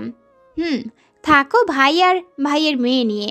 বলতে দেরি আমার রুম থেকে বেরোতে দেরি হয়নি। মা পেছন হতে ডাকছেন, শুনলাম না? ভাই আর ভাইয়ের মেয়ে দোষ করলেও সদা আমাকে বোঝাতে আসবে, আমাকে ভুল প্রমাণিত করবে। ব্যাস, দ্রুত গতিতে ঘর থেকে বেরিয়ে আসলাম। পেছন থেকে বড় চাচ্চু, বড় মা চেঁচিয়ে পিছু আসছেন। তাদের থেকে আমার চলার বেগ দ্রুত। মেইন গেটে দারোয়ান নানা প্রশ্ন করছেন, কই যাবা মামুনি? আমি মিথ্যা বললাম, নোটস আনতে। গেট খোলো। সে খুলতেই চলে এলাম। পেছন থেকে বড় চাচু চেঁচামেচি করছেন গেট না খোলার জন্য। থাকবো না এই বাড়িতে, থাকুক সে তার ভাইয়ের মেয়ে নিয়ে। এক সস্তা মেয়ে, সদা অপমান করে উল্টা বুঝিয়ে দেবে, সবাই তাই বুঝবে। আমিও তো ওর কথাই বিশ্বাস করতাম। এখন যখন চোখের সামনে সব ক্লিয়ার, ওর কথা শোনার প্রশ্নই আসে না। হাঁটতে হাঁটতে অনেক দূর চলে এসেছি। অনেক দূর হলেও এলাকার ভেতর। এলাকার বাহিরে যাবার সাহস আমার নেই। আজকাল যা অবস্থা পৃথিবীর, তারপরেও ভয় হচ্ছে। আপাতত মানুষ রয়েছে। রাতের আধার নামলে কি হবে? কই যাব? বাড়িতে একদমই ফিরতে চাই না। ঠান্ডা বাতাস বইছে, বিকেলের আবহাওয়ায় আকাশ চমৎকার। চারপাশে ঘোরাঘুরির পর সেই চেনা পার্কটি পেলাম। আমি আবার রাস্তা ভুলাক্কার, মনে থাকে না রাস্তাঘাট। চারপাশে চোখ বুলালাম। গাছের নিবিড় পরিচর্যায় আশপাশ আকর্ষণীয়। এই এরিয়ায় একটাই পার্ক, মারাত্মক সুন্দর এবং বড়। সবসময় মোটামুটি মানুষ থাকে, বাচ্চা, বুড়ো, প্রেমিক, প্রেমিকা, সব রকম মানুষ দেখা যায়। আলাদাভাবে এক পাশের বেঞ্চে বসলাম। চোখ দুটো আবারও ভিজে আসছে। বাড়ি থেকে রেগে বেরোনো আমার এই প্রথম। আগে রেগে শুধু দরজা আটকে ছিলাম। বাড়ি ছাড়াটা বড্ড নতুন, কী থেকে কি করব বুঝতেই পারছি না। হঠাৎ মনে পড়ল তন্ময় ভাইয়ের কথা। নিশ্চয়ই সে খবর পেয়েছে। এখন আমাকে পেলে থাপ্পড় দিয়ে দাঁত ফেলে দিবেন, প্রচণ্ড রাখবেন। বাবাও হয়তো খুবই রেগে আছেন। রাগুক, যা ইচ্ছে করুক, তাও আর যাব না ওই বাড়ি। সে থাকুক তার ভাই ভাইয়ের মেয়ে নিয়ে। সন্ধ্যা হয়ে আসছে, ঝলমলে আকাশে আধার ছিয়ে যাচ্ছে। পার্কের মানুষজনও এক এক করে নেই, শুধু কয়েক জোড়া দেখা যাচ্ছে। কি হবে আমার? ভয়ে শরীর কাঁপছে। কোথায় যাব? রাত গভীর হলে কি করব? মার্জির বাসায় যাব, কিন্তু ওর আম্মু নির্ঘাত বাড়িতে ফোন করে দিবে। আর কারো বাকি রিলেটিভসগুলো সব দূরে দূরে। সেখানে যাবার জন্য প্রয়োজন টাকা, আর আমার কাছে 4 আনাও নেই। ঘুমে চোখ বুজে যাচ্ছে। একটু দাঁড়ালাম, তারপর আবারও বসলাম। হঠাৎ কোথা থেকে এহসান এসে দাঁড়ালো। অবাক স্বরে বলল, এখানে কি করছিস? ভয়ে ভয়ে আশপাশে নজর দিলাম। আবার তন্ময় ভাইকে সাথে নিয়ে এসেছে নাকি? না, নেই। আমি অসহায় চোখে ওর দিকে তাকালাম। বাড়ি থেকে এসেছি, আর যাব না। এহসান শব্দ করে হাসছে, মাথায় গাঁটটা মেরে বলল, যাবি না? তন্ময় ভাই তোর হাত পা ভেঙে ফেলবে। আবারও ভয়ে জড়সড় ভাব চলে এলো। এই কুলাঙ্গার ছেলে, জালিম, অমানসিক কথাবার্তা বলিস না। তুই কি করিস এখানে? ও হাঁপছাড়া ভাবে পাশে বসলো। কিছুটা দূরে থাকা এক জোড়াদের ইশারা করলো। আমার বন্ধু আর তোর গার্লফ্রেন্ড পাহারাদারি করছিলাম। মার্জি একটু আগে তোদের বাড়ি গেল। কেন? সকালে তোর জন্য খারাপ লেগেছে, তাই একটু আগে ড্রাইভার নিয়ে বেরিয়েছে। বাড়িতে আমাকে আর মাকে শান্তি একদমই দেয়নি। একটু পরপর তোর ওই নাগিনী বোনের চমৎকার আইডেন্টিটি প্রকাশ করেছে। সুমনা নামটাও তেতো মনে হচ্ছে। অস্বাভাবিক মেয়ে। কি দিয়ে তৈরি মেয়েটা? আমার বাড়িতে গিয়ে শাসন চালাচ্ছে। একদিন পেয়ে নেই, এমন শিক্ষা দিব না। চল দিয়ে আসছি তোকে। চেঁচালাম। একদমই না, ইম্পসিবল। রাত গভীর হচ্ছে, কতক্ষণ থাকবি? চিন্তিত স্বরে বললাম, জানি না, তাও বাড়ি যাচ্ছি না। এহসান অনেকক্ষণ যাবৎ আমার সাথে কথা বলছে। ছেলেটা মারাত্মক ভালো। মার্জির 5 মিনিটের বড় ভাই। হ্যাঁ, দুজন টুইন্স। যে কোনো পরিস্থিতিতে দুজনের চেহারা অদল বদল করা যাবে। ওদের আচার আচরণও অনেকটা একই। কথা বলার ধরন আর গালের টোলটাও দুজনের সেম, শুধু তফাৎ ছেলে আর মেয়ে। ও টুপ আওয়াজ করলো, আমাদের বাড়িতে তো যেতে সমস্যা নেই, তাই না? উসখুস করছে মন। এদের ভরসা নেই, কিন্তু রাস্তাও তো নেই। রাত গভীর হচ্ছে, কই যাব আর? ডিসিশন নিলাম এহসানের সাথে যাব। ভয়ে আঁকুপাকু মন নিয়ে যাচ্ছি ওদের বাড়ির দিকে। মন আনচান করছে, কেমন সায় দিচ্ছে না যাবার জন্য। দূর থেকে চেনা একজনের ছায়া দেখতে পেয়েই আমার আত্মা লাফিয়ে উঠল। বড় সড়ো চোখ করে এহসানের দিকে তাকালাম। ও হাত উঁচু করলো। তন্ময় ভাই ফোন করেছিলেন, বললেন আমাদের বাড়ির আশেপাশে দেখতে, তো তোকে পেয়ে গেলাম। জাহিলের বাচ্চা। তন্ময় ভাই এদিকেই আসছে। লাইটের আলোয় তার ফর্সা চেহারা লাল হয়ে আছে। বাঁচার সম্ভাবনা নাই একদম। মনে হচ্ছে এহসান আমার থেকেও বেশি ভয় পাচ্ছে। সান্ত্বনা খুঁজে খুঁজে ওর দিতে হবে, যেখানে সান্ত্বনা আমার প্রয়োজন। তন্ময় ভাইয়ের পেছনে মার্জি দাঁড়িয়ে। ও ইশারা করছে দ্রুত মাপ চাইতে। মাপ চাইতাম, ভয়েস বেরোবে আমার। ইস, কখনোই না। ভয়ে আমি চোখ নিচেই রেখেছি। সাহস হচ্ছে না আর তাকানোর। সে রেগে নাকি অন্য কিছু বোঝা যাচ্ছে না। তীব্রভাবে শ্বাস নিচ্ছেন আর ফেলছেন। ঘেমে শরীরের শার্ট সম্পূর্ণ ভিজে। কপালের সাইড হতে ঘাম বেয়ে আছে। স্ট্রিট লাইটের আলোয় তার ফেস লাল আভাস। আমি ওড়নার কোণ দু হাতে চেপে ধরলাম। মার দিবে নাকি? দিলে দিবে, কিন্তু রাস্তায় সাথে মার্জি আর এহসান আছে। এখন থাপ্পড় দিলে মান ইজ্জত সব যাবে। আর চোখে তাকালাম, সে এখনও ঠায় দাঁড়িয়ে, তার চোখের তীক্ষ্ণতা আমার উপর। আচমকা এসে দু বাহু চেপে ধরলেন, আকাশ ফাটিয়ে চেঁচালেন, ঘর থেকে বেরোনোর অনুমতি কে দিয়েছে তোকে? তুই কি চাস হাত পা ভেঙে বাড়িতে বসিয়ে রাখতাম? কতটা স্পর্ধা বেড়েছে মেয়েটার। কিছু যদি হয়ে যেত, এতটা নাদান তুই এখনো কেন? কি করব তোকে নিয়ে আমি? দ্রুত কথা বলায় তার শ্বাস নিতে কষ্ট হচ্ছে। মুখমণ্ডল সম্পূর্ণ লাল হয়ে উঠছে। আমি কেঁদে ফেললাম।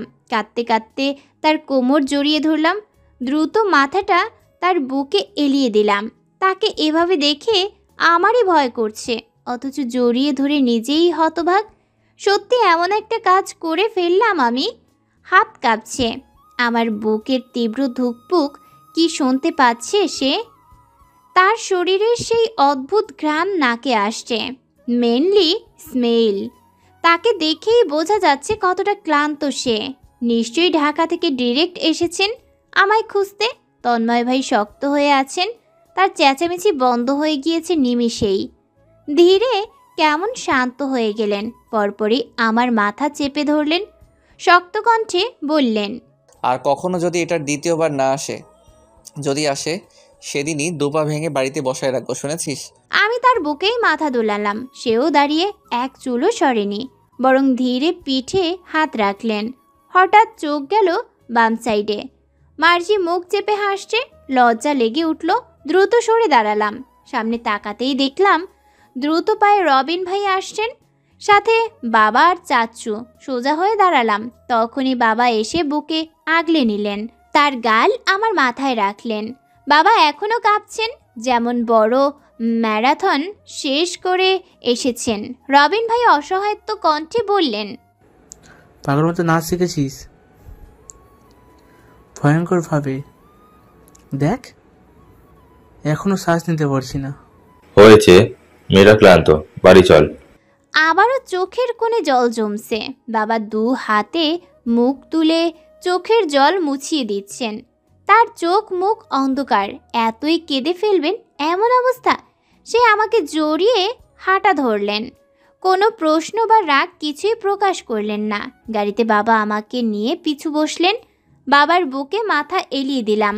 বারবার মাথায় হাত দিচ্ছেন। বাবা হয়তো প্রচণ্ড ভয় পেয়েছেন, এখনও তীব্রভাবে শ্বাস ফেলছেন। বাড়ি ছেড়ে সত্যিই বোকামি করেছি। সকলে কতটা ভয় পেয়েছেন তা তাদের চেহারায় স্পষ্ট। অবশ্য প্রচণ্ড ক্লান্ত লাগছে আমার শরীর। চোখ বন্ধ হয়ে আসছে। বাড়ি থেকে রেগে বেরোনোটা প্রচণ্ড ভয়ঙ্কর। অদ্ভুত চিন্তা ভাবনায় শরীরে শক্তি থাকে না, একদম অসহায় লাগে। পৃথিবীতে আমার কেউ নেই তা মনে করিয়ে দেয়। হয়তো ঘুমিয়ে পড়েছিলাম। উঠেছি বাবার ডাকে, এখনও গাড়িতে। আশেপাশে তাকালাম, বাড়ির সবাই মেন গেটের সামনে। মামারা এখনও যায়নি। সুমনাকে দেখতেই মাথাটা ধরে আসলো। চোখ বুজে শ্বাস ফেললাম। বেরোতে পারিনি, তার আগেই বড় মা চেঁচাচ্ছেন। আমি নামতেই সে তার বুকে জড়িয়ে নিলেন। কিরে, এই ধরনের কাজ কেউ করে? হ্যাঁ, জানিস কতটা ভয় পাইয়ে দিয়েছিস? বলতে বলতে ভেতরে নিচ্ছেন। রুবি দীপ্ত আমার পাশে পাশে হাঁটছেন। আর চোখে তাকালাম। মা কাঁদছেন। কাঁদুক, সে তার ভাইদের চিন্তা করেন। সব সময় তাদের কথা আগে ভাবেন। কষ্ট পাক সে, কথা বলবো না তার সাথে। সব সময় ভাইয়ের মেয়েকে ছাড় দিবে কেন? ভাই কষ্ট পাবে, রাখবে, সেগুলো কেন ভাববেন? আমার কষ্ট সেটার কি? সেটার মূল্য নেই? ড্রয়িং রুমে বসাতে চাইলেন, আমি বসলাম না। উপরে চলে যাব বললাম। মামা সামনে আসলেন। কি অসভ্য হয়ে যাচ্ছিস রে? আমরা এসেছি কথা বলতেই তো, নাকি কি হয়েছে মিটমাট করতাম, আর তুই বাড়ি ছেড়ে চলে গেলি? বলি এত জেদ কই থেকে আসে? মা মরলেই ঘর ছাড়তে হয় বুঝি? এগুলো কই থেকে শিখিস? বাবা শক্ত হয়ে আছেন। আচমকা আমাকে টেনে বললেন, ওপর যা। যেতে পারিনি। মামি বাম হাত চেপে ধরলেন। আদুরে স্বরে বললেন, এমন অল্প ঘটনায় মাথা গরম করলে হয়? আজ বাদে কাল পরের বাড়ি যাবি, তখন তখন তো এমন মাথা গরম করলে শাশুড়ি ঘর ছাড়া করবে। আয় বস, তোর জন্য চিন্তায় কেউ বাড়ি ফিরতে পারেনি এখনো। বসলাম না, ঠায় দাঁড়িয়ে রইলাম। ঘাটতারা ভাবলে ভাবুক, তাও এই মেয়েকে আমি একদমই বরদাস্ত করব না, একদমই না। পরপরই রুমে চলে এলাম। এদের দেখতেও ইচ্ছে হচ্ছে না একদম। ঘর আটকে বসে রইলাম। ফ্রেশ হয়ে মাত্র বেরিয়েছি, তখনই দরজায় নক। আওয়াজ দিলাম, কে? আমি। দীপ্তর কণ্ঠ। খুললাম, শুধু দীপ্ত না, সাথে রুবি আপু। কি সাহস রে তোর!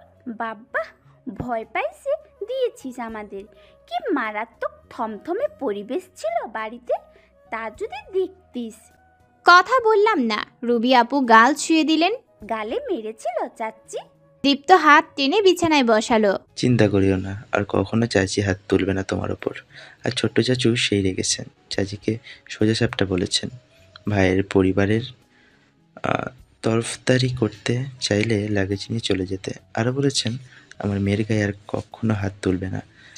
আর সে এক্সাইটমেন্ট বস। রুবি আপু দীপ্তর মাথায় টোকা মারলেন। তুই চুপ কর। আরে মোস্ট ইম্পর্টেন্ট নিউজ সহ তো দেয়া হলো না। আর চোখে দীপ্তর দিকে তাকালাম। ও সোজা হয়ে দাঁড়ালো, হাত উঁচু করে অ্যাক্টিং করতে লাগলো। লিসেন, তুমি ওর কি হও, আই ডোন্ট কেয়ার। ফার্দার যদি আর কখনো শুনি তুমি ওর ব্যাপারে নেগেটিভিটি ছড়িয়েছো, বিলিভ মি, তোমাকে নিজ হাতে হাজতে পড়ে আসবো। যত সব ডিসকাস্টিং পিপলস। আমি অবাক হয়ে গেলাম, এটা নিশ্চয়ই তন্ময় ভাই। সেই এভাবে কথা বলে রাগলে। কখন বলেছেন এগুলো? দীপ্ত হাসছে। তুমি উপরে ওঠার কিছুক্ষণ পর। ইস, যদি সুমন আপুর চেহারাটা দেখতে। রবি আপু হাত টানতে লাগলেন আমার। চল খাবি, বড় মা ডাকছে। যাব না। চল চল, না হলে তন্ময় তোকেও ছাড়বে না। সে এভাবেই প্রচণ্ড রেগে। তাও বসে রইলাম।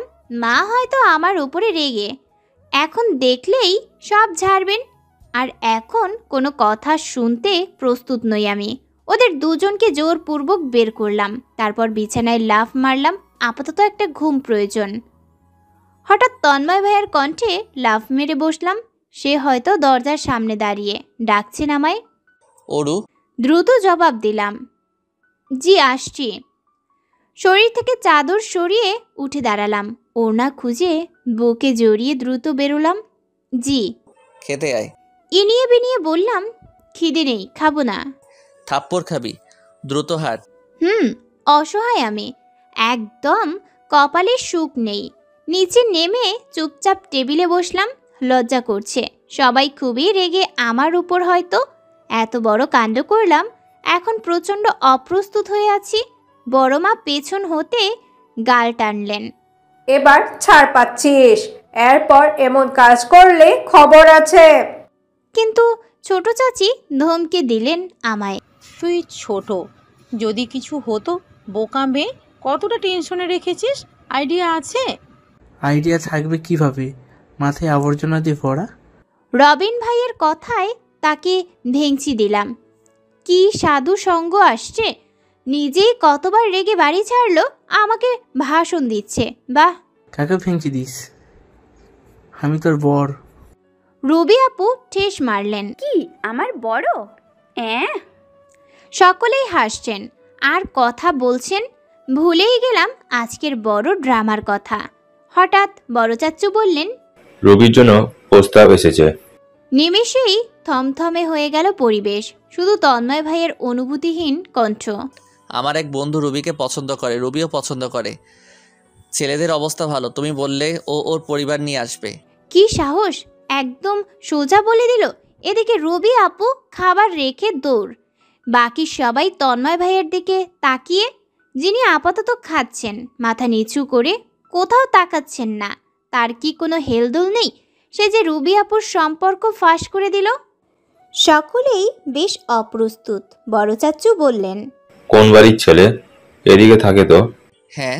একটু এক্সপ্লেন কর তন্ময়। তারা আসলে জেনে নিও। আজিব, তুমি একটু খুলে বলবে না পরিবার সম্পর্কে? রুবিকে জিজ্ঞেস করো। ব্যাস, আর চোখে দেখলাম রুবি আপু ফুঁসছেন ওই যে দরজার পেছনে দাঁড়িয়ে। এবার সে দ্রুত উপরে চলে গেলেন। তন্ময় ভাইয়াটা কি দিয়ে তৈরি, এই রে, এরে দিয়ে কোনো ভরসা নেই, একদম ফাঁসিয়ে দিবে নগদে। বড় চাচ্চু শ্বাস ফেললেন। তাহলে আসতে বলিও। তন্ময় ভাই মাথা নাড়ালেন, তারপর উঠে চলে যাচ্ছিলেন। তখনই বড় মা রান্নাঘর থেকে চেঁচাতে চেঁচাতে আসছেন। তুই খেলি কি? এই খাওয়া হয়ে গেল? সে টেবিল হতে পানির গ্লাস নিয়ে বড় মার হাতে ধরিয়ে দিলেন। পানি খাও। এবং দ্রুত পায়ে চলে গেলেন। বড় মা আবারও চেঁচাতে চেঁচাতে রান্নাঘরে যাচ্ছেন। হ্যাঁ, আমার মাথা তো গরম। আমি ভাবছি চাচুরা বাবা সকলেই পারমিশন দিয়ে দিল, এত সোজা। এই তন্ময় ভাই কি বাড়ির? বাব্বা, এক কথায় সবাই চুপ করে মেনে নিল। একেই বলে না পাওয়ার, দ্য গ্রেট তন্ময় শয়তানের পাওয়ার। আমার মতো ভালো মানুষের দামই নেই বাড়িতে, রাজত্ব থাকে শয়তানদের। ড্রয়িং রুমে সকলে বসে। রুবি আপুকে বড় চাচ্চুর পাশে বসানো হয়েছে। তার চেহারার দিকে তাকানো যাচ্ছে না, মনে হচ্ছে কেউ ভীষণভাবে তাকে বকেছে বা বকবে। বড় চাচ্চু আদুরে হাতে রুবি আপুর মাথায় স্পর্শ করলেন, শান্ত স্বরে প্রশ্ন করলেন, তোমার কি সেই ছেলেকে পছন্দ? রুবি আপু চুপ। ছোট চাচ্চু ধমক দিলেন, কথা বলছিস না কেন? ভাইয়া প্রশ্ন করেছে। বড় চাচ্চু ছোট চাচ্চুকে চোখ রাঙালেন। তোমাকে বাম হাত ঢুকাতে বলিনি, বলেছি না বাচ্চাদের সাথে চেঁচামেচি করে কথা না বলতে। ছোট চাচ্চু চুপ হয়ে গেলেন। আমি মুখ চেপে ধরলাম, হাসি পাচ্ছে প্রচণ্ড। এখনো আমার বাবা আর ছোট চাচ্চু বড় চাচ্চুকে বাঘের মতো ভয় পান। মুখের উপর কখনো কথা বলেননি। আমাদের দাদা মারা যান অল্প বয়সে, আর দাদি তো তারও আগে। তো বলা যায় আমাদের বড় চাচ্চু নিজ হাতে মানুষ করেছেন, বিয়ে দিয়েছেন। রুবি আপু ধীরে জবাব দিল, জি চাচ্চু। তুমি কি শিওর? জি। তাহলে কথা কি আগাবো? রুবি আপু লজ্জা পেলেন। চাচ্চু হাসছেন। বাহ, আমাদের মেয়ে বড় হয়ে গেছে। তারপর তন্ময় ভাইকে বললেন, কথা বলেছিলে? তন্ময় ভাই অপর পাশের সোফায় বসে চা খাচ্ছেন। কাল বিকেলে আসবে। তাহলে তুমি কাল ঢাকা যেও না, বাড়িতে থেকো। আমি থেকে কি করতাম? বোনকে দেখতে আসবে। আর তুমি বলছো থেকে কি করবা? এবার শব্দ করে হাসতে হাসতে বললেন, ওরকে দেখতে আসলেও এটা বলবা নাকি? আমি প্রচণ্ড লজ্জা পেলাম। রবিন ভাইয়ের পিছু লোকালাম। তন্ময় ভাই এবার চায়ের কাপ টেবিলে রাখলেন। মজা করছো আমার সাথে? মজা কেন? ওরকে তো বিয়ে দিতে হবে, তাই না? আর প্রপোজালও অনেক আসছে, মেয়ে বড় হয়েছে। তন্ময় ভাই উঠতে নিচ্ছিলেন, বড় চাচ্চু হেসে আবারও বললেন, জবাব দিবে না? কি শুনতে চাচ্ছ এক্স্যাক্টলি? তুমি জানো আমার কি শুনতে যাচ্ছি? তুমি থাকতে আমার বলতে হবে কেন? বিয়েটা দিয়ে দাও অরুর আমার সাথে। বোমা ফাটিয়ে তন্ময় ভাই চলে গেলেন। বড় চাচ্চু হাসছেন। আমি দ্রুত সাইড কেটে চলে এলাম। সকলেই আপাতত এই বিষয়ে কথা বলছেন। কিভাবে বলে দিলেন? লোকটা কি আদৌ আমাদের মতো রক্তে তৈরি মানুষ? এদিকে রুবি আপুর নাচ কে দেখে? কামরায় ঢুকে তার আধুনিক নাচ, সেই নাচে আমাকে নিয়েও দুলল। বারবার বলছে, অরু, উফ, সবাই মেনে নিল। এই তন্ময় তো আমার খুশির জিন বেরোলো।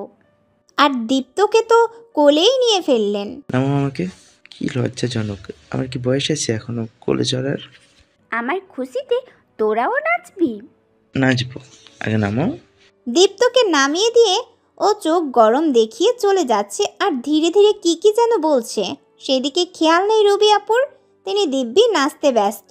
হঠাৎ রবিন ভাই আসলে, সে আসতেই রুবি আপু নাচা বন্ধ করে দিল।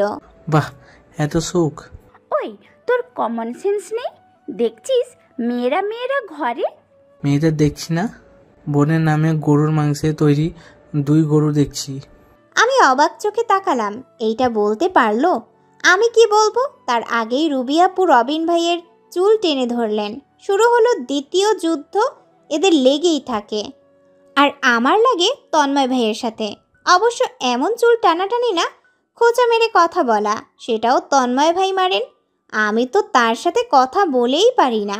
আমি 100 কথা বলবো, অথচ সে 1 সেন্টেন্স বলে আমাকে কাঁদিয়ে চলে যাবে। ভাবতেই হাসতে লাগলাম। রবিন ভাইয়ের কণ্ঠ। ইব্রাহিমের মতো শিক্ষিত ভদ্র ছেলে তোরে পছন্দ করলো? আস্তাগফিরুল্লাহ, এই ছেলের চোখে কি পড়েছে? আচ্ছা, তোর গার্লফ্রেন্ডের নাম্বার আছে? দাঁড়া। এগা সব টাইম পাস, কল দিলে কিছু আসবে যাবে না। রবিন ভাইয়ের সাথে না পেরে রুবি আপু বিচার দিতে চলে গেল। রবিন ভাই যেতে যেতে বলল, তন্ময় ডেকেছে তোকে? এখন? এখন এত রাত্রে? আমার ধরেছে ঘুম মারাত্মক ধরনের। কই সে? ছাদে উঠলাম। রাতের আকাশ চমৎকার দেখাচ্ছে, তারাদের মেলা একদম পরিপূর্ণ। সে পরিষ্কার চমৎকার আকাশের নিচে একজন চমৎকার যুবক দাঁড়িয়ে মারাত্মক সুন্দর দেখাচ্ছে। কথা বলছেন আর এদিক সেদিক হাঁটছেন। কথা হচ্ছে এমন, হ্যাঁ, that's okay, good, you are doing well, wow, is it true? আচ্ছা। কথা বলতেই জানেন না লোকটা। অবশ্য আমার সাথে তো একটুও বলেন না। বলেন সেটুকু হলো ধমক। সেদিন রাত্রে কত কিউট ছিলেন, একদম কিউট তন্ময়। অমন থাকলে কি হয়? ইস, তাকে আর কখনো কি সেইভাবে দেখতে পাবো? আবার ড্রাঙ্ক হয়ে যাক। যাক যাক যাক। তন্ময় ভাই ফোন রাখতেই আমার দিকে ফিরলেন, ইশারা করলেন তার দিকে যেতে। আমি ধীরে এগোলাম। বুকের এই রোগ কি কখনো যাবে না? তার কাছে যাওয়াটা একটা অসুখ মনে হয়, যেটার মেডিসিন নেই। সে আমার চুল পেঁচিয়ে ধরলেন। চুল ছাড়া কেন? নিচু স্বরে জবাব দিলাম। খুলে গিয়েছে। এবার একটু শক্ত করে ধরলেন। কানের কাছে মুখ এনে বললেন, বিয়ে করবি তো আমায়? এমন প্রশ্নের কি জবাব দিব? সত্যি কি এই প্রশ্নের জবাব দিতে আমি প্রস্তুত? হ্যাঁ, নিশ্চয়ই। তার প্রতি আমার অনুভূতি রয়েছে, যার নাম আদৌ আমি খুঁজিনি। সে হঠাৎ এক নতুন পৃথিবী আমার সামনে খুলেছেন, যার অস্তিত্ব যে ছিল একদমই জানতাম না। না জেনেও সেই পৃথিবী ভ্রমণ শুরু করেছি। এই ভ্রমণ আর শেষ না হোক, একদম শেষ না হোক।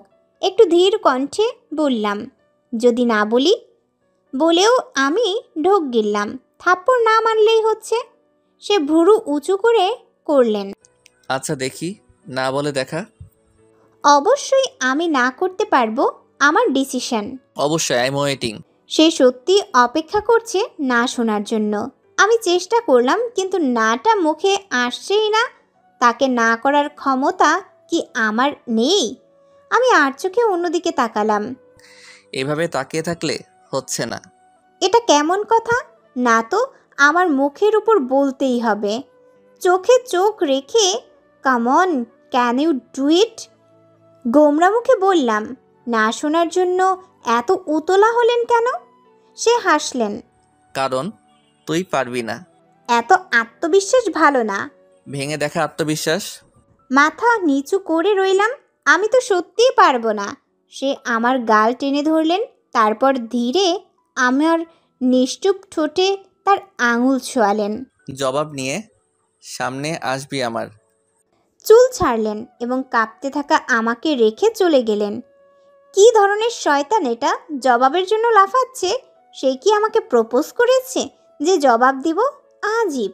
সকলের সামনে বলেছেন বিয়ের কথা, আর আমাকে বিয়ে করবি? এটাই তার প্রপোজ? আমাকে পছন্দ করেন নাকি ভালোবাসেন সেটা তো বলেননি। আমিও কিচ্ছু জবাব দিব না, যাব না সামনে। বাড়িতে আজ ভিন্ন আমেজ। সকলে এদিক সেদিক ছোটাছুটি করছে, কেউ ঘর পরিষ্কারের কাজে তো কেউ রান্নাঘরে। ছোট চাচি সব কিছু পরিবর্তন করছেন, চাদর, পর্দা আরও হাবিজাবি।